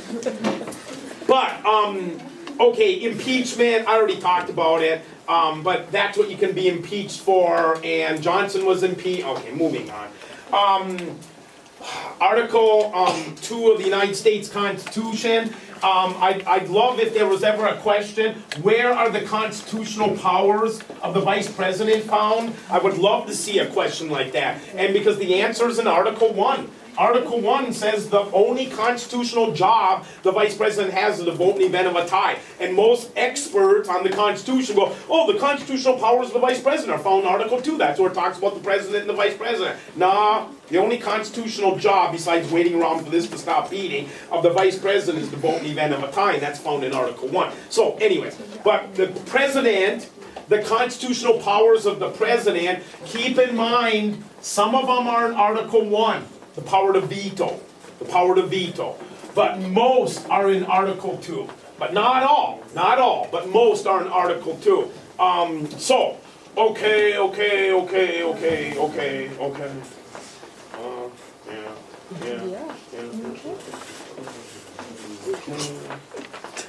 That's presidential succession. Keep in mind, it's based on when they were created. But, you know, keep in mind that's weird, because it was Secretary of War.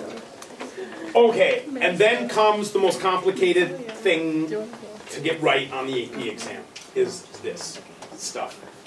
The Executive Office of the President, the EOP, and you got the Congressional Budget Office, and you've got all these acronyms of all these things that it's a roll of the dice, or it's the difference between a 5 and a 4 on the AP exam.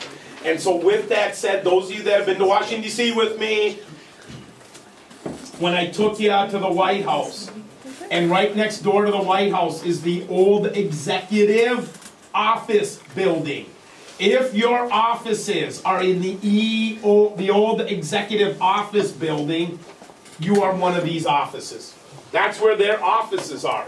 And when the President of the United States can go in his little tunnel to this building and meet with any of those people, it's, you know, that's who these people are.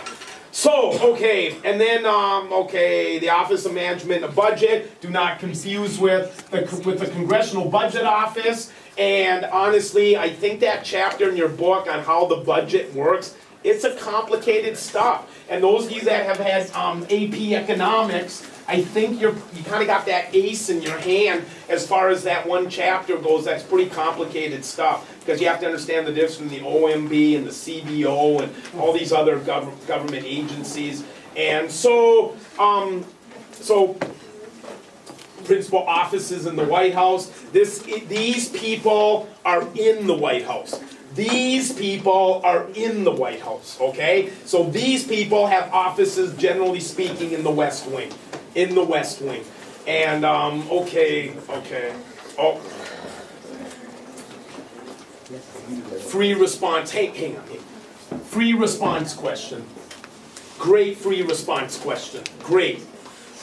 When would a president use a veto, a pocket veto, and the line item veto?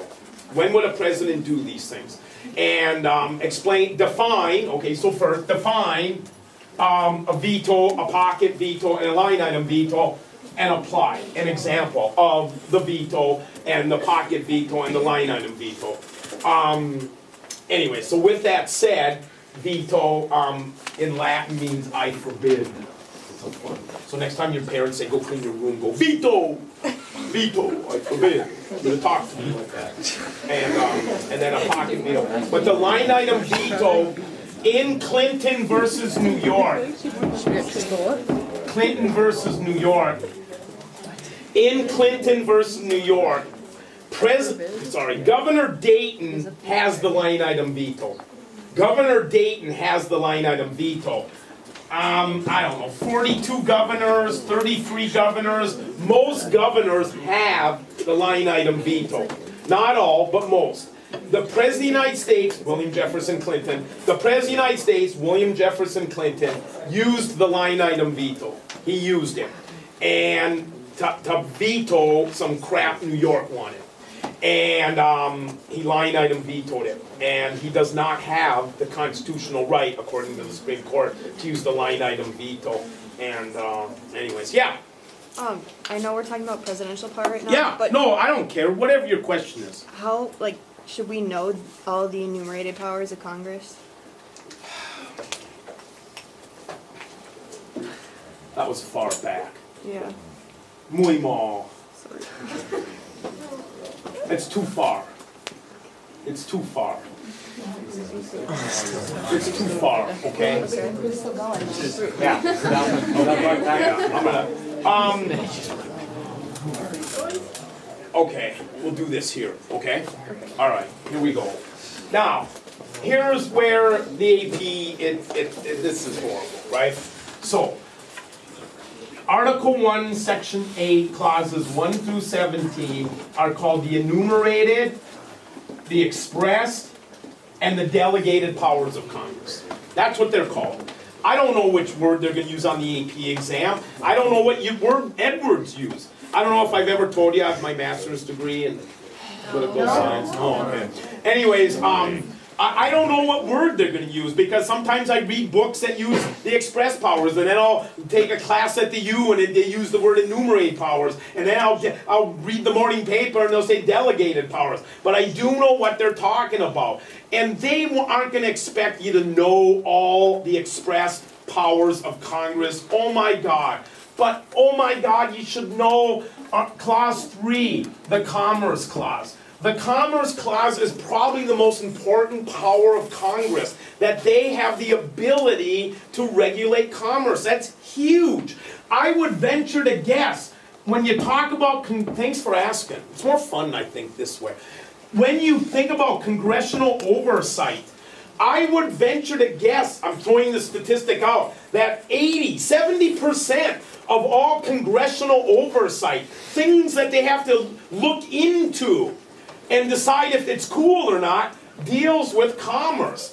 And so that express power, clause 3, could very well be the most important power of Congress. And then clause, I'm making the number up, clause 11, the power to declare war. Oh my God. So if they say, discuss, I don't know, explain 3 new express powers of Congress according to the Constitution. Do the Commerce Clause. Do the power to declare war. And then to regulate the armies, or the Article 1, the Clause 1, the power to tax, or something like that, the express powers. Well, then all of a sudden, you got Clause 18. And it's called the Elastic Clause. It's called the Implied Powers Clause. It's called the Necessary and Proper Clause. Well, so what am I supposed to call it? I don't know, man. Like I said, sometimes you'll read the morning paper as according to the Necessary and Proper Clause of the Constitution. And then the next week you'll read Time Magazine and it'll say one of the implied powers of Congress. And then you'll read in Tubin and it'll say one of the Delegated. Yeah, I don't know how to use that in context. One of the elastic powers or something of Congress. The elastic. Thank you. And you know, the classic example of that is when Congress created the Endangered Species Act. Congress created the Endangered Species Act, and if you read the Constitution backwards and forwards, okay, textualists, okay, original list, okay, this is the word I would use on the AP exam, strict constructionist versus broad constructionist. Are you a strict constructionalist, or are you a broad constructionalist? Liberals, you are broad interpreters of the Constitution. Conservatives, you are strict interpreters of the Constitution. And when Congress tried to pass the Endangered Species Act, the conservatives said, where is that power in Congress? Show me. I'll vote for it if Congress has the power to create an Endangered Species Act. And the liberals said, well, Article 1, Section 8, Clause 18. We think it's necessary and proper to preserve the species. We think the Implied Powers Clause and the Elastic Clause and the Necessary and Proper Clause, same clause, gives Congress the authority to create the Endangered Species Act. Wow, I just gave you like 8 terms in the Constitution based on that question. That was more fun for me. What was your question over here? Somebody had their hand up. Yeah. I was just gonna ask, why don't... Wait, let's go back to where we were. Okay, go. Why don't some governors why don't they have the line? It won't be on the AP exam, so ask that in class if you want. Because there'll be nothing on the AP exam whatsoever from Chapter 21. So, I don't know why that is. I just don't know. I don't know why there's nothing on the AP exam on states, except for federalist issues. You know, but you will not have to know on the AP exam state legislatures, you won't have to know governors, you won't have to know, but you know, there could be a free response that says, what are some powers delegated to Congress? What are some powers under the 10th Amendment? Wow, this is good, man. I hope this is a free response because of you. Got that? Yeah. What are some powers delegated to Congress? Commerce Clause, power to declare war. What are some powers, these are the words, reserved to the states under the 10th Amendment? The power to police, effectively or ineffectively, you decide. The power to build stadiums is a state issue. The power to regulate mass transit is a state issue, reserved to the states. And then what powers are concurrent? And what powers are concurrent? The classic is the power to police. When they created the FBI, very controversial because the conservatives said there's no need for a federal police force. The states have the power under the 10th Amendment to police. It's not a federal issue. But gangsters did what?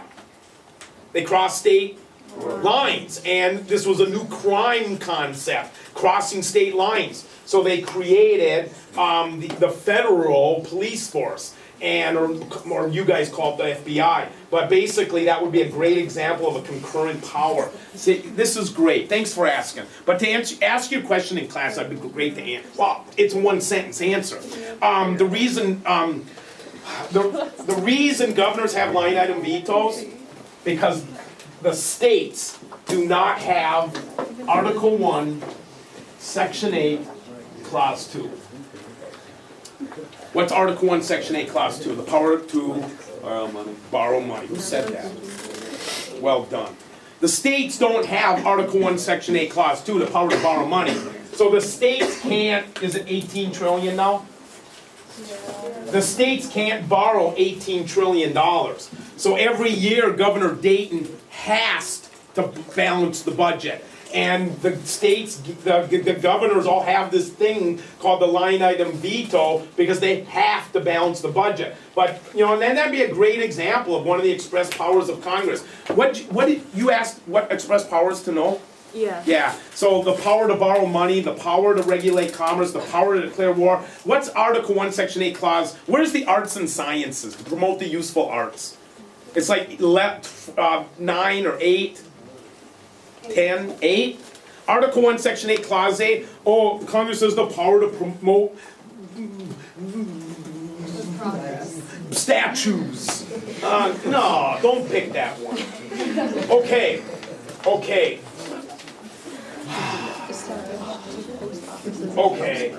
All right. Huge.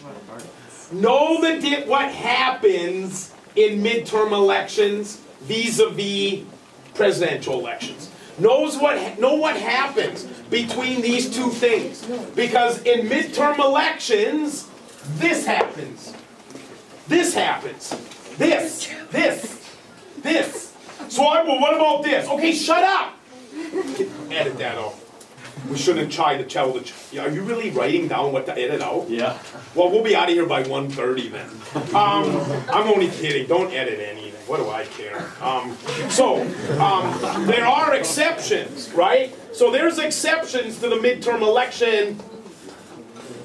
It's not a theory. The midterm election thing, non-theory, at fact.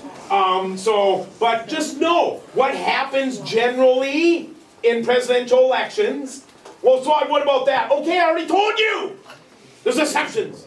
But notice generally what happens in elections, and notice what generally happens in midterm elections. Because honestly, question number 33 on the AP exam will show this chart, and this chart, and then there'll be a question that says blah blah blah blah blah blah blah blah blah blah blah A B C D or E, and you have to reach the conclusion. But the graph questions are pretty easy. Okay, 193, 193, 1. One of the things I'll give you a break in a couple minutes, please. One of the things I hope you guys understand, and I kind of hounded you guys on this just yesterday in class, those of you that have me this semester, is make sure you understand the difference between Article 1, Section 8, Clause 11 through 14 or 15, whatever it is, vis-a-vis Commander-in-Chief. And, it's just a great example of a free response. Explain some a part of the Constitution where Congress and the President are at odds. And what a great example. Talk about the power to declare war, the power to raise and support armies, the power to regulate the armed services versus the power of Commander-in-Chief. And just go, wow, it's a great question. And okay. And honestly, I know I dropped the ball on this, okay? I know, both semesters, I don't know why, I just did. Make sure you know what I call the War Powers Act. The book calls it the War Powers Resolution.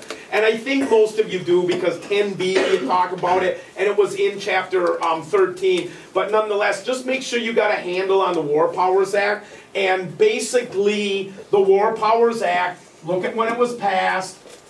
Nixon vetoed it. Nixon vetoed the War Powers Act, said it was a violation of the Commander-in-Chief rule. Well, why did Congress pass the War Powers Act? Well, look at what just happened. Johnson went carte blanche in Vietnam and killed 58,000 people, and Congress just stood on the sidelines. And the war was still going on till 75. But towards the tail end of the war, Congress goes, hey, we can't ever let this happen again, and they passed the War Powers Act. And the War Powers Act basically says the president has 60 days to tell us troops are overseas, and they can extend it by 30 days to 90, and after that, Congress has to either declare war or grant an extension. Notice the words. Congress has never declared war since the War Powers Act. All they've done is granted extensions and passed resolutions. They have never done it. And so when Nixon vetoed the War Powers Act, saying it violated the constitutional job of Commander-in-Chief, Congress overrode his veto. And to this day, presidents say it's unconstitutional, Congress says it's constitutional. And it'd be a great example of a free response. Is the War Powers Act or resolution constitutional or not? Use Article 1 and Article 2 in your answer. And it'd be awesome for you to do that. All right, I'll see you at 10 after. So go outside. Oh, no. Introduction. Oh, okay. Okay, so maybe I got 45 minutes left, or 20, because this is the part of the book that, with the exception being chapter 16, that I don't like teaching. So, but anyway, so here we go. Well, there was a slide back there. Just, you know, make sure you know the budget and the deficit, expenditures and revenues. Those are 4 basic concepts. I know they're from AP Economics, but keep in mind, there's 1 chapter in your book that covers this. So, you know, but I mean, it's pretty basic stuff. And again, if you really want to make sure you understand what a tax expenditure is, as opposed to what a tax expenditure, as opposed to what's the other?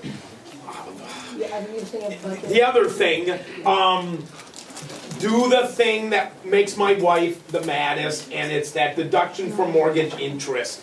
And it drives her nuts that she gets a tax expenditure, okay, that the government has a tax expenditure of, keep in mind, none of these numbers are relevant anymore, because these numbers are probably close to 10 years old, of $101 billion. And we could have $100 billion more in revenue by just telling rich white homeowners, you can't take that deduction anymore. And it would get rid of that tax expenditure.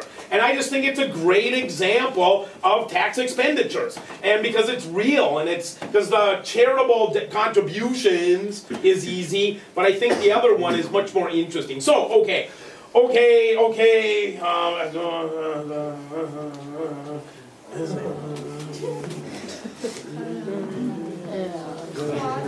Oh, wait, yeah! What exactly is the largest government program? Complicated. Is it social or defense? It's social.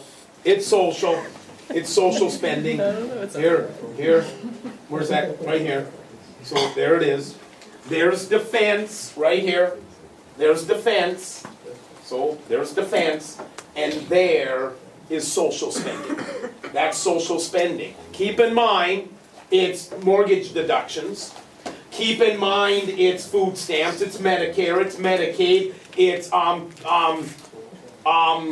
college grants, work study?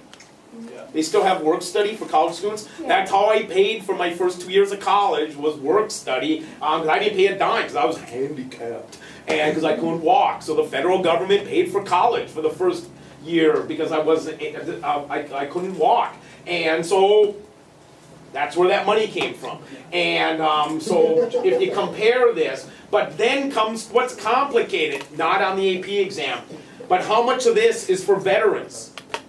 What percent of social spending goes for veterans? So is that spending really social, or is it part of defense? And when you really start playing with the numbers, it could be argued that defense is larger budget item than social. It could be argued. But as far as your textbook goes, and in the AP people, there's the answer.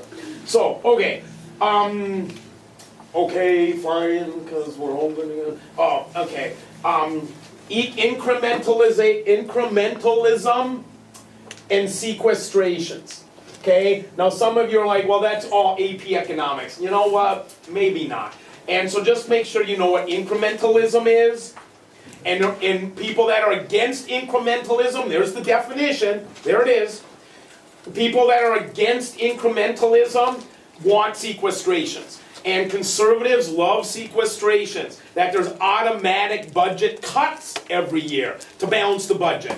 And it'll never happen because no one gets reelected saying, vote for me, I cut your budget. I got rid of things you wanted. No one gets reelected. We get reelected by increasing the spending on that program that you wanted. And it just sucks. It's part of America today that needs to change. And so, okay, wait, is this one that complicated slide? Okay, so, the CBO, the Congressional Budget Office, counterweights the Office of Management of Budget. And honest, it's 1 point. It's 1 point out of 60. But just know it. And it's just one of the couple little things that I'm trying to spoon feed you. Because you guys are going to do great. You always do. All of you will get a 3 on the AP. Not all of you, because the people that don't get 3s probably aren't here today. And they'll get 2s and 1s. But all of you will get 3s most likely. And now, do you want a 4 or a 5? And the 4 and 5s get the little idiosyncrasies of... And then all this gets dated. All this is dated. All this is dated. Everything is... Wait, not that though. Nah, that won't be on the test. Okay, how this is going so slow. Okay, SWAD, would you get a 60 out of 60? Not if this was one of the questions. If that was one of the questions, I'd get a 59. Because I don't even know what that says. I don't even know what GS1 is and GS18. But I do know what that is. And I do know what that is. And I do know what merit is. And I get all that. I get all that. But I don't get this schedule thing. Would that be asked? I hope not. Because it's too petty. But maybe that's how they separate the 57s from the 59s. So, okay, the cabinet, okay, and here is the executive branch, all those independent agencies. And it's a total free response question. Total free response question on the AP exam is discuss 3 executive branch agencies and how congressional oversight might limit the size and scope of the agency. Wow. Great free response. So what 3 would you pick? Which 3 would you pick? Which 3 do you know something about? Selective Service. Duh. The U.S. Postal Service. And the Federal Maritime Commission. We all know about that. So those, I was kidding. I was being facetious. Okay, so You said it right, What?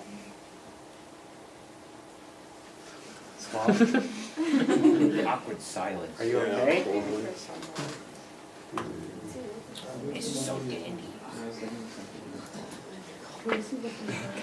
Mr. Hollenbeck yesterday said to our first and fourth hour and second hour, he said, he was talking about the year he had, or was it third hour too? I think all 4 classes yesterday. We talked about how the year that we said to the kids, kids said, well, who's going to go to Book and get all of our food? And first semester probably doesn't know this. And Hollenbeck goes, what did he say? Yeah, that's happening. Yeah, that's. Oh yeah, That's will you happening. go get the food for us? And Hollenbeck goes, yeah, that's gonna happen. And everybody just thought that that was how it was gonna happen, is that he would go get the food for the party. So we show up at the party and there's no food. Boy, it was so cute how pissed off he got. It was the maddest I think I've ever seen him. And so that's what happened in DC this year, you know. Oh yeah, go ahead, go knock on that front door. Okay. So, okay, I want to get done. Sorry. So, there's 3 different types of executive branch agencies. Now, the drag of second semester over first semester is I told you my Indian story already, and that I'm a Native American. And I already told you that story first semester. Second semester, you have to wait till after the AP exam to understand that slide. And that kind of sucks. But as far as the executive branch goes, know this, know that, independent regulatory agencies, as opposed to government corporations, which are different, they're different, and independent executive agencies. Because it's always one of the free response questions. And again, 40 of the 60 questions you guys are going to rock out on. They're going to be so easy that, oh my God, so I spent like 20 minutes on this, and so I spent 15 minutes on this. Easy question. But then there's going to be those 20 questions like, which of the following is an example of a government corporation? Which of the following is an example of an independent executive agency? Which of the following is an example of an independent regulatory agency? Okay, and so, okay, we get this. All right, just make sure you get it. Okay, so, and then implementation. And remember what I talked about the boundary waters. Congress passes a law called the Wilderness Act. They pass a law, the Wilderness Act. And so all of a sudden, the president has to implement the policy. And he looks up here and he sees 1 million acres where nobody lives. And he says that's going to be the wilderness law that Congress passed. And now comes the question, do we put portage rests? Do we put portage signs? Do we put potties? Do we put fire rings? Or do we just leave it like wilderness? And so implementation is always complicated. Wow, last time you'll ever hear me say this second semester. For all of you that have seen Selma, you get, did you like all the test questions this term that I put down and the teacher said, have you seen Selma yet? Yeah, that was cute. And so, those of you that have seen Selma, you know that the Voting Rights Act of 65 and the Civil Rights Act of 64 were perfect examples of implementation. They were perfect. And you get it. And I promise you, because it's the 50th anniversary of the Voting Rights Act and the Civil Rights Act, they're going to be on the test. And they're going to ask you, why was the Voting Rights Act and the Civil Rights Act successfully implemented? And can you name 3 reasons why it was successfully implemented? And then they're going to say, what's an example of an act that wasn't successfully implemented? And maybe you'll use the Wilderness Act, because it's too open to interpretation. It's not succinct. It's not concrete. And I think for me, Title IX. Title IX was, women are going to be treated equally in high school sports to men. Well, how come women can't play football? How come men can't play synchronized swimming? So is it really equal? And oh my God, how do we interpret this? And so Title IX, my opinion, not a success story. The Voting Rights Act and the Civil Rights Act, success story. All based on implementation by the executive branch. And so, yeah, so here are the reasons why it fails. Lack of resources, administrative routine. How come the best laid plans flunk? And so, where's Kevin or Matt or whatever your name is? What? Kevin Jeter? No, Okay. Connaughton, what's your name? Kronlund, Matt. Yeah, I just said, where's Matt? Well, you said Kevin or Matt. Or Steffi. And then you looked right at me, so I didn't think it was Okay, anyways, after he's gonna show me, I'll put this on Schoology. It never even dawned on me until one of you guys asked. So this will all be on Schoology. So he'll do it for me. Okay. Wow, this would be good too. Okay, what's the concept? Oh my God. Fragmentation. Wow, this would be a great question. Fragmentation. Okay, anyways, fragmentation. Okay, because I don't know if this is one of the slides, so I'll talk about this now. There were, prior to 9/11, I'm making the number up, there were 140 government agencies dealing with national security. National security, 140 agencies. Most of them are up here, okay? The Department of Defense, CIA, FBI, INS, and all of a sudden 9/11 happens, and everybody kind of went like this. They were all stood in a circle, all 140 agencies, and President Bush goes, "Who's responsible?" And everybody in the circle did this. And Bush gets pissed off, right? Because he's frustrated over how did this 9/11 happen. And the political scientists said because it was fragmented. There was no one in charge of this 9/11. And so he took all this fragmentation of government agencies and created the 15th cabinet post, the Office of Homeland Security. And now there is no more fragmentation, and maybe there'll never be another 9/11. Because they figured out we need a government department, Homeland Security, whose sole and express purpose is to monitor your every single move. Catch that little dig? No? Yeah, hi. Does that mean I that, do like these questions better than... like, the CIA, which is an independent regulatory agency? Yeah, but the CIA now is under that. Is it in the Department of See, Homeland there's where it's still Security? fragmented, you know? And I, honest to God, don't know. I mean, the CIA and the FBI are independent of Office of Homeland Security, but are they under the umbrella of Office of Homeland Security? I don't know. I'd have to look at the flow chart. It's a good question though, because they kind of should be, but they shouldn't be because they're independent. So, okay, so the Voting Rights Act, good. Why did it work? Oh wait, what's incentive? What's that? That looks important. No, it's not.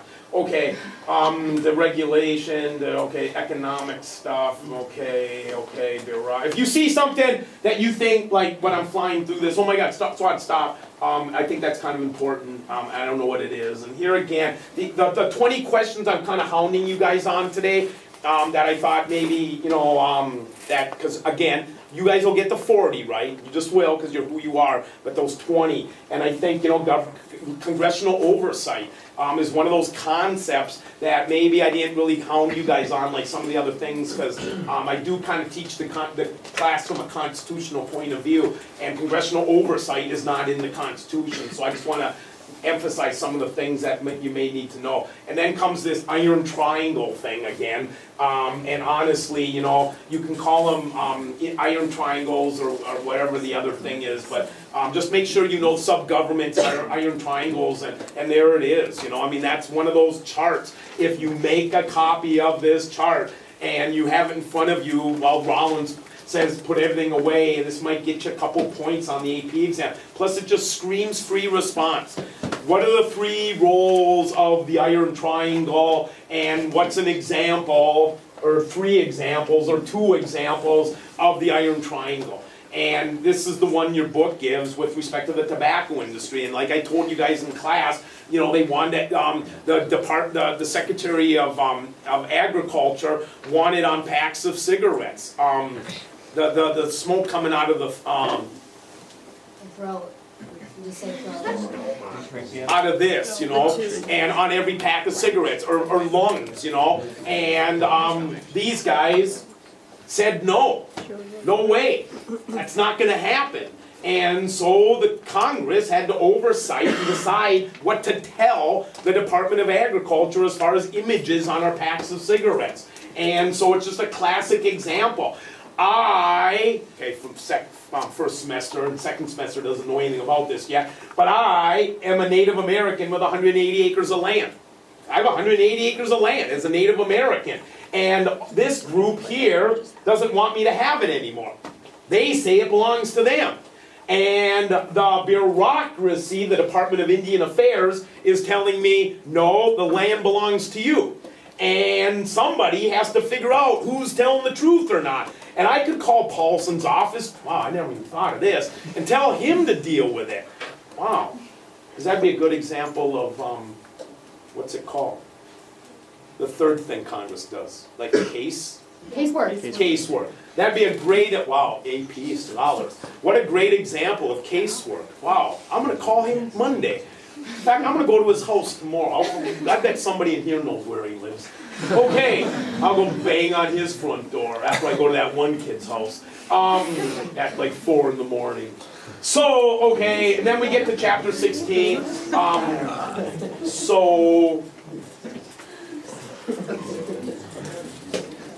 Okay, sorry. Okay, chapter 16. Again, yesterday, notice what happened yesterday. The Second Circuit Court said the NSA cannot collect my phone conversations. The Second District Court of Appeals said it yesterday. And that's fine. And when the Third Circuit Court says they can collect those records, that's when the Supreme Court has to hear the case. They have to hear it. It's original jurisdiction because two lower courts disagree on what the paper said. And so, in case you were in my class first semester, as all of you know, yesterday, the Second Circuit Court said National Security Agency phone spying illegal. You can't do it. You can't collect my records. And when the Third District Court says you can, Supreme Court has original jurisdiction. And so that's that triangle that I had you guys write down twice in the Constitution. Once in Article 3 and once in Article 1. And it's that great test question, who created these courts? And there's two answers. One is the Constitution and one's Congress. And you guys never know which answer to give. Because you want to come up and go, well, SWAT, it's both. No, it's not. Only one of those things. Both those things are needed in order for it to happen. But only one of those things is the right answer. And when there's no D&D on the AP exam. So what are you going to put? Who ultimately has the authority to create these? Because the Constitution says Congress has the authority. So what's the answer? Oh my God, so will the AP people take both answers? No, they're not going to take both. So what are you thinking, Raul? And that's the difference between like the 58s and the 59s. Is just little subtle things like that. So, okay. Oh, where is it? I don't, oh, so there's the Second Circuit Court of Appeals. I did not know. Yesterday, when I held this up, I did not know. I mean, I don't know where all 13 circuit courts are. I know where the 8th is, and I happen to know the 9th. Because when I was a kid in trouble all the time, it was the Ninth Circuit Court of Appeals. That was always hearing my cases. Anyways, but I didn't know where the Second Circuit Court of Appeals was. So that's where it is. But they'll never be on. The Texas is in which Circuit Court of Appeals? They'll never ask that. Okay. Oh, we got plenty of time. So, okay. Easy test question. Original jurisdiction. How often? How often? I'm granted it's 1 year, and keep in mind this is a judicial restraint court. Rehnquist, total judicial restraint. Roberts, we thought was going to be judicial restraint, but now it's starting to look like he's a judicial activist judge. We'll see, time will tell. But again, habeas corpus. Most cases, habeas corpus. Well, this is most cases, well, right. But this is all First Amendment issues, right? Civil actions. People like Tinker, people like Gideon, people like Morris versus Frederick, people like Morris. That are just two parties. First Amendment issues. That's what most of these court cases are. But original jurisdiction, granted it was 1 year, there was none, not one original jurisdiction case. That could change with respect to if by chance this court here decides that the NSA can collect the records of every American. And then all of a sudden the court has to hear the case because 2 lower court cases disagree. And, and that's what happened with the gay. So for sure this year, that number will be 1. Because the court had to take this case about gay marriage because 2 lower court cases disagreed on the answer on should gays be allowed to get married. So, okay, lower courts, the Supreme Court, the Supreme Court, the Supreme Court, the Supreme Court, okay, and quite frankly, okay, check it out, you know, where do the justices come from? It wasn't always like that. Earl Warren was governor of California. Earl Warren was governor of a state when he got up and became Chief Justice. So historically, it wasn't always that. But now it's like they all come from one of the circuit courts, and predominantly from the DC court, from the one in DC. And so it's just interesting. Honestly, know how the court works. If you, and I know some of you are from Sather's classes, I'm glad you're here. I'm not sure how well she did this, but I do know that I covered this really well because it's something I'm really into, and I did spend a lot of time on it.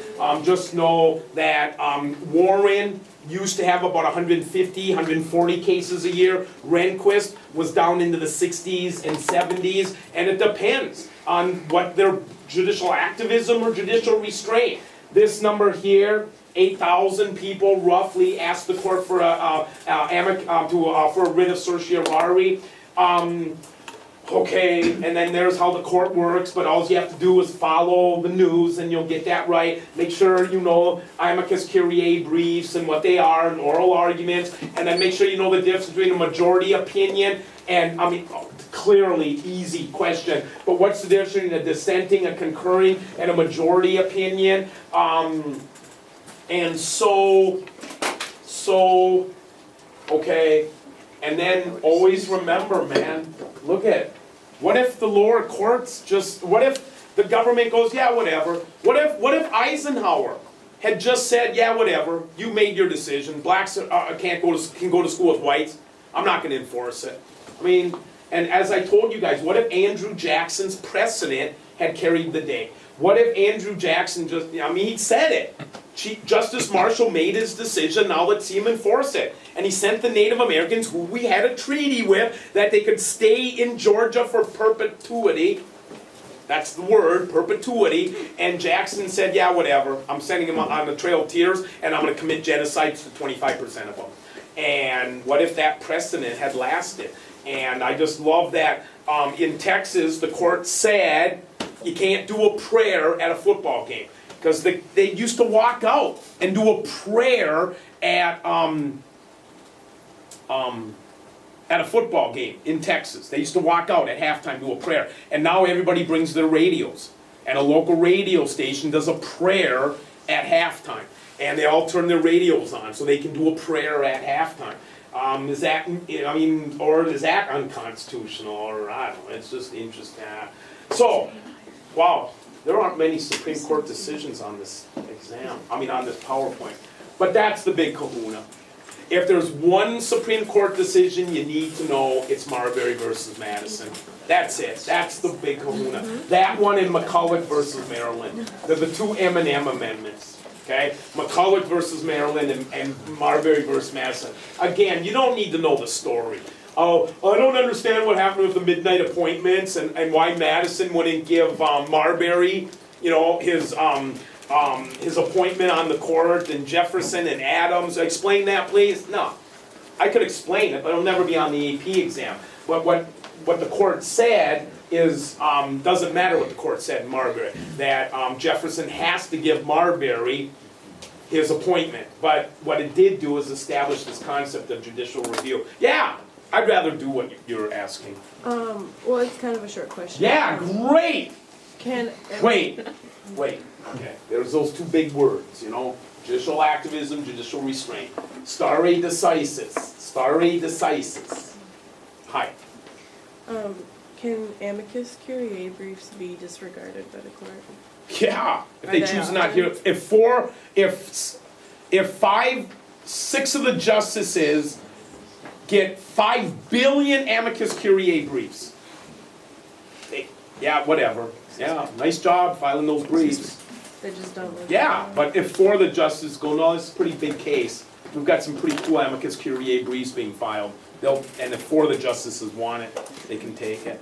I mean, 8,000 people every year appeal to the Supreme Court for a writ of certiorari, and depending on the activism or restraint of the court, 100, they grant writ to 100. I mean, that's an amazing statistic.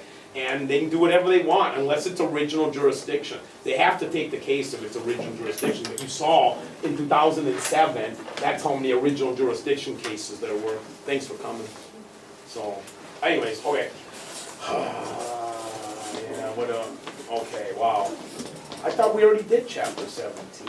Oh, these are the horrible chapters, right? Just fly through. Yeah, I'll get to questions. I'd rather do questions. They're more fun for me. So chapter 17, 18, and 19, and 20, I mean, come on. It's just so basic, and honestly, if you read the paper and,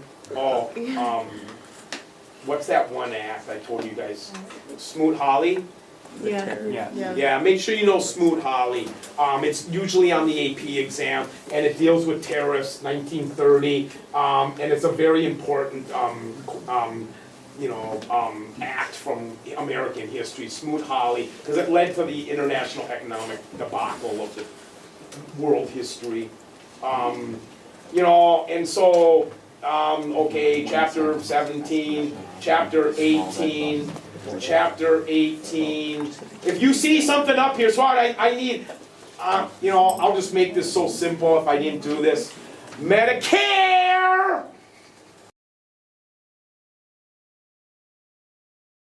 Medicaid.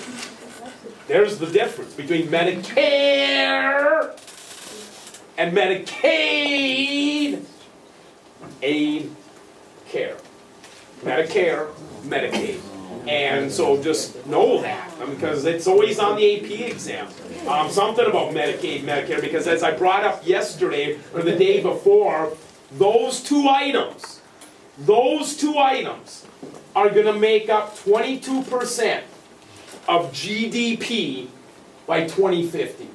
It's unbelievable, and it's unsustainable, because never in the history of America has the whole budget of the federal government been over 20% of GDP, ever, except during World War II. But never during peacetime has the federal budget been over 20% of GDP. And you guys, when you guys are my age, those two alone will make up 22% of GDP. Because the baby boomers are all going to be old farts in their 80s and 90s and 100s requiring full-time Medicare.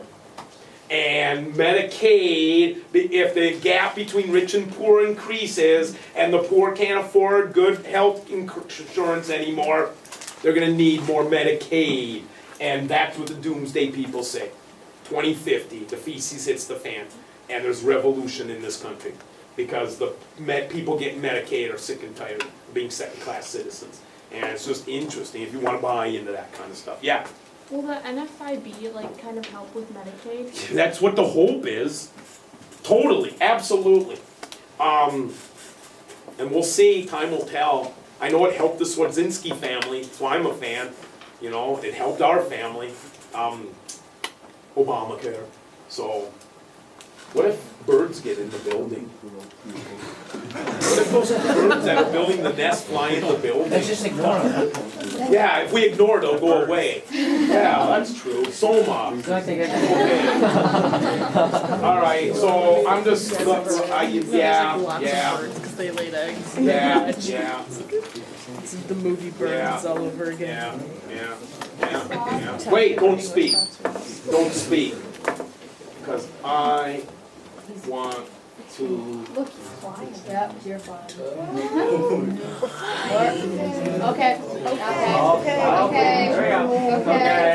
Okay. Was there something you want to spend time on? No, okay. Oh, where was that one slide? Yeah, you pissing me off. No. I'm gonna come back to something. We were like 3 Where? That. Go. No, forward. Go. Okay, I don't know where it is. But yesterday, in class, I mentioned this, and I think it'd be a great question. With respect to a country in history, Iran, for instance, give an example of diplomatic relations, give an example of military relations, and give an example of, it's just yesterday. I don't remember. What? Economics. Economic. And I think Iran you're being handed a gift by the gods. You just spent 10 days or 8 days studying Iran, and you just go through. Those of you that saw Argo, those of you that read Persepolis, it may be a great country to pick.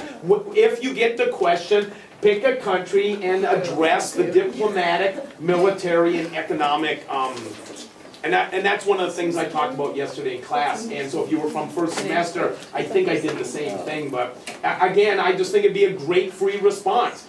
Pick a country, or among these 5 countries, that's probably what they would do. Either Iran or Canada or some stupid thing. And so I just think that'd be a great free response question. And when is the difference between, or do South Africa. South Africa in the 80s would be awesome. And I think that is it, which brings me to this, before we go outside. This. Okay. What? You guys missed it. What was it? When you added more slides, they're confused why they're Oh, 23 okay. and 20. So, again, this will be on the PowerPoint that he'll put on Schoology for you. But a couple bits of advice. This is right from the top, okay? The experts, the people that will be reading your tests. That's who I got this from. Is the AP people that dominate the planet Earth. And so here we go. Wait, no, other questions about the material, content? Let's have 3 questions. No, not you. Anybody else? Anybody? 3 questions on content. Yeah! Do we get to know examples of statutory construction? I don't think so. I Yeah, what doubt is it. that? Yeah, Are you gonna be rude? yeah. Well, okay, so could you go over social entitlements versus expenditures? Tax expenditures are things that the government collects but gives back to you. So it's an expenditure. It's like social security would be an entitlement or an expenditure. Yeah, thanks for thanking me. Thanks for coming. No, Social Security is an entitlement program. There's 2 different types of programs, entitlement and means. That'll be on the AP exam. What's the difference between a means-tested program and an entitlement program? You guys need to know that. An entitlement program are programs you are entitled to. You're entitled to them. Social Security is the classic. Means-tested programs, you have to prove you don't have the means. And so food stamps, you have to prove you're impoverished. Unemployment, you have to prove you're unemployed. You have to prove that you don't have the means to survive. Entitlements are programs that you're entitled to. Social Security is the classic. Everybody gets Social Security, rich or poor. Everybody gets it. Everybody in this country over the age of 65, from Warren Buffett to poor person, gets Social Security. They all get the exact same check every month, whether you're Warren Buffett or you're dirt poor, and because it's an entitlement program. One more question. One more. Thanks. How much do we have to know? Okay. Anyone? No, third. That doesn't count as a question. Retracting it. One more. Come on, muy mal. Get me excited. Yeah.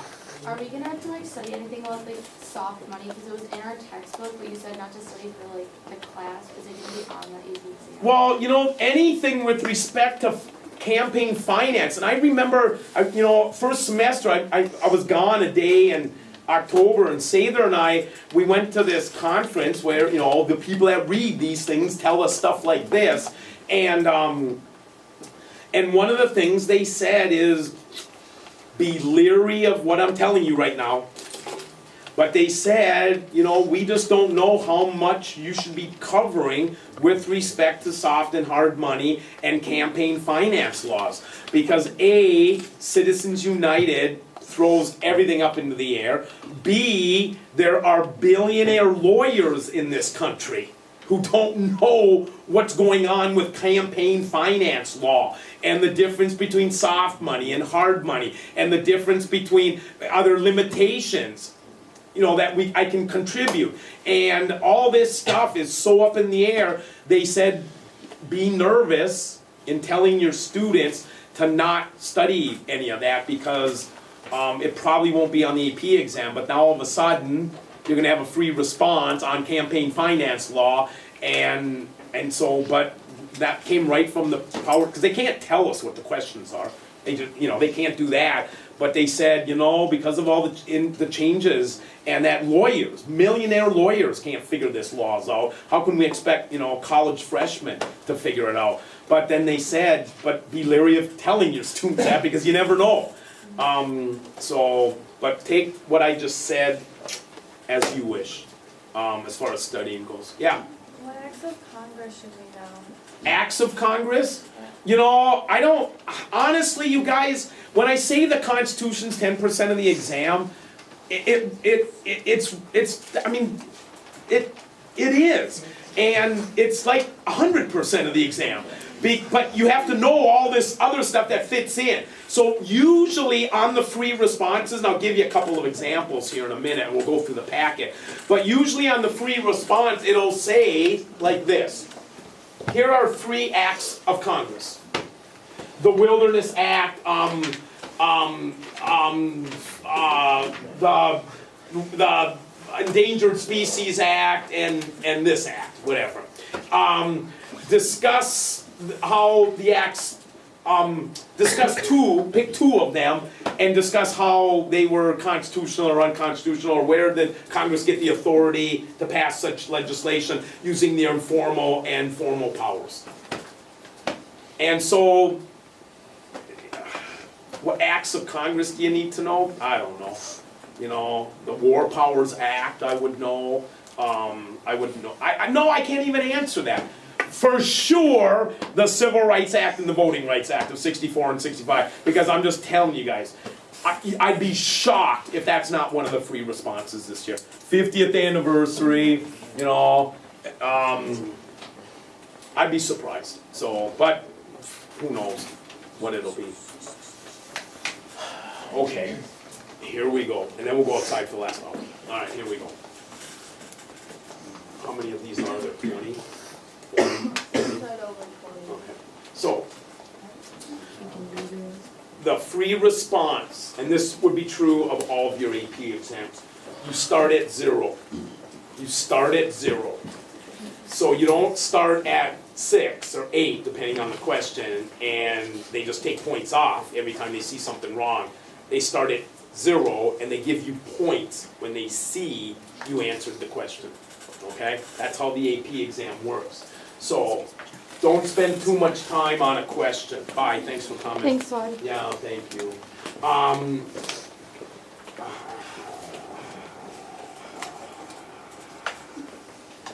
Okay. Do you see something? And this is on this will be on Schoology.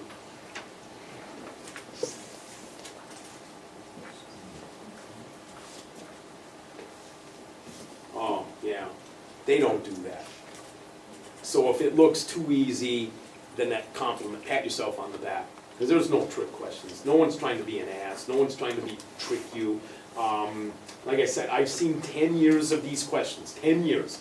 So I've seen 600 questions, and they're good. And about 40 of the 60 are like, wow, these are easy. And then there's like 15 that are like, oh my God, I have to think about these. And then there's 5 that flip a coin. You can narrow it down to 2 for sure. But there's 5 that, you know, I just don't know. I don't know. But I narrowed it down to 2. And I think that'll be true for most of you. There'll be like 40 that you just hit a home run. And then there's gonna be about 15 you stress out about, and then there's gonna be the 5 you just don't know. And that's the perfect, I mean, that's, oh my God, that's how it should go, but it maybe doesn't. Yeah, and I'm not a perfect person when it comes to teaching to the test, this part of this. I mean, I'm not even sure if this is okay, what we do for the last hour today, telling you guys how to take a test. I don't know, but here we are doing it, yeah. Is this like the A-push test where we have to get a certain amount of points right on the multiple choice for them to read our reading, or writing? Yeah. Is it 60%? You know, it changes every year, so there's not, 60 multiple choice, and some years, to get a 5, you need a 59. Some years you need 59 out of 60 to get a 5. And there was one year, a few years ago, I think they were as low as like 46. You needed 46 right out of 60. Because it's kind of like on a curve kind of thing. They can't just say, well, everybody with a 46 every year and higher, 56 and higher every year gets a 5, and then 52s are 4s, because every year is different. I mean, there's years where like the highest score in the country out of 60 is like 53, 56. Because some questions are bad, and they even throw out some questions some years, but it's pretty rare. It's very rare for them to throw out a question, because they go through these questions. Anyway, so there's not like my tests. I was like, well, it could be 1 of 2 different answers. Nah, not on these. They got these things down. Yeah. Unless it's not the right answer that I just gave you. But I think it's the same. But I'm not 100%. Okay, remember who gave me this? These people gave me this. This year's the last year they're using Roman numerals on the test. They told us that in October. Too many of you don't even know anymore. So Article 5 or Article 6 or Article 3, which one deals with the Supreme Court? I don't even know what these say, okay? I don't know which one's 3. So they're starting to phase out Roman numerals. So is that good or is that bad? I don't know, because the amendments, they still use Roman numerals on the AP exam. So,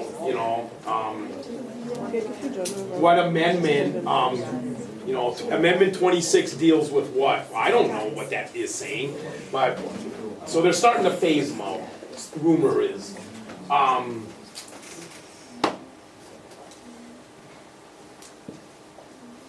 Remember, who wrote this? I'm just showing you this. Go back. Wait, this is on Schoology.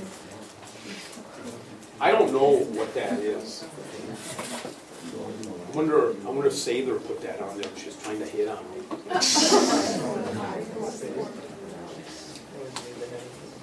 Anyone know what that means? Is it an acronym for some test-taking skill? Probably. Maybe we learned it in English. That was, I don't know. Oh, keep it simple, Probably. stupid. Is it keep it short and Yes, simple? keep it. Yeah, yeah, that's good. Wow, you guys belong in this class. I don't know about this, but there are test readers of your test that say, just do bullets. Tell them to just do bullets. Just do bullets. I don't know, man. I don't know. You decide. But this isn't an English test. They're just testing to see if you know the material. I don't know if I would use bullets, but it's your call. But there are people that tell us at this conference we're okay with bullets. But there's people that don't say that too. So I don't know what to tell you, unless, Just don't write in bullets. well, I don't know. And I'll talk about this outside, but I will talk about that outside. Do what the question asks, okay? And I want to talk about that when we go through the packet, but, if there's one thing you do, and I guess teaching to the test and teaching you how to take a test is probably good, because for the next 5 years of your life, you're going to be taking exams. But if the question asks you why, use because in the answer. And if the question says how, use the question by. And always have a thesis statement. I don't know if this is going to be, just always have a thesis statement, always. Yeah, and I'll give you an example when we're outside, but always use a thesis statement. They told us they do not like blue ink. So use black if you can. I mean, they just said, we don't like, we met 3 people that this summer, their job is to read your papers. They said, we don't like blue ink. Tell your students to use black. Tell them not to use a pencil. Tell them to use black ink. I'm just telling you what they said. If all of a sudden your AP Lit teacher said, we prefer a pencil, use a pencil. I'm just telling you what they told us. Again, remember, oh, we already saw these. Oh no, this is different, just more of the same. I was trying to brainstorm while people were talking, and 2 of us were, so, yeah. And again, I'll have this for you. Yeah, avoid prejudices, avoid bias. They want to know what you know, not what you think. So they don't care what your view is on gay rights or civil rights. They want to know if you know something. Yeah, this came up. A lot of the schools asked at this conference, what about the 5-paragraph essay? And they said, not necessary. We don't care about the 5-paragraph essay. We just want to know, did they answer the question? Did they answer the question?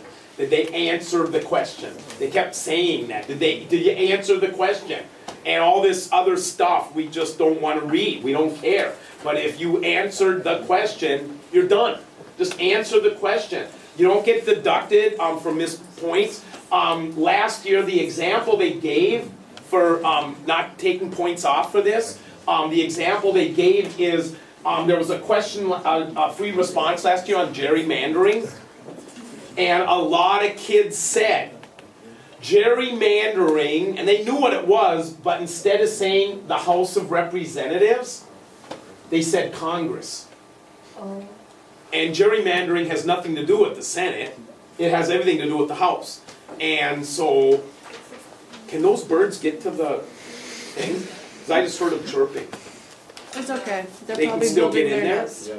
They won't though. Yeah, just shut the doors, will ya, that are on that side? So they can get, you know what I mean? Doesn't the door? Yeah, There's no thanks. sticks in here. They won't- So anyways, interesting. They said students put down when Congress gerrymanders, and at first we didn't know what to do. Because clearly that's not the answer. It's the House of Representatives, they gerrymander in the House, not the Senate. But then we knew the kid knew. We knew the kids knew. That they knew that clearly the Senate doesn't need the gerrymander. And when they said Congress, they meant the House. So we didn't take off points for that. And so there's little stuff like that. We already saw this, right? Yeah, I already saw this. Yeah. Yeah. Yeah. Yeah. Yeah. Yeah, yeah. Yeah. Yep, yep, I think. Yeah. Yeah. Yeah. Is it repeated again? Exactly. Exactly. Oh, I think okay. it's different, This is awesome. Now I want to spend a couple minutes on this, then we'll go outside and I'll walk you through the package and we'll sit outside and soak up some sun. So here we go. But look at the question. Just look at it. Congress and the President both have a role in making foreign policy. Okay? Despite recent expansion in presidential power, going back to Lincoln and FDR, there are still limits on presidential decision-making in foreign policy. Okay? That's your thesis statement right there. That's the thesis statement. That should be your first sentence. Somehow, when you answer one of these, regurgitate that. Just regurgitate it, it'll focus your thinking. And so, what are 2 enumerated powers Congress has in making foreign policy? Okay? Article 1, Section 8, Clause 11. Article 1, Section 8, Clause 12. Article 1, Section 8, Clause 13, 14, and maybe 15. Article 2, Section 2, Clause 2. President shall nominate Secretary of State. President shall nominate Secretary of Defense. But the Senate shall have the power to confirm. Article 2, Section 2, Clause 2. The President of the United States shall make treaties, but 2/3 of the senators must ratify it. Describe 2 express powers the President has in making foreign policy. Diplomatic recognition. Article 2, Section 2, somewhere, Clause 3 or 2. The ability to recognize embassies, the ability to appoint ambassadors, commander-in-chief, the ability to make treaties. Explain how executive agreements, oh my God, I don't know what that is. Right. Executive agreements and executive orders will burn you on the AP exam. Make sure, you will notice on the study guides I gave you, I always have executive orders and executive agreements on them. Because executive orders and executive agreements are not in the Constitution. President Lincoln did it. President Roosevelt did it. President Roosevelt did it. President Obama has issued the least number of executive orders and executive agreements of any president going back to JFK. And so he's kind of backing off on the executive agreements and executive orders. But, think about it. What executive agreements have expanded the president's ability? Because basically, think about it. And then explain one of the following can limit the president's ability to implement elections and presidential approval ratings. That's when it gets easy. All of you know the answer to D. All of you. I mean, it's common sense, it's intuitive. But as long as you know the Constitution on A and B, you're gonna hit a home run.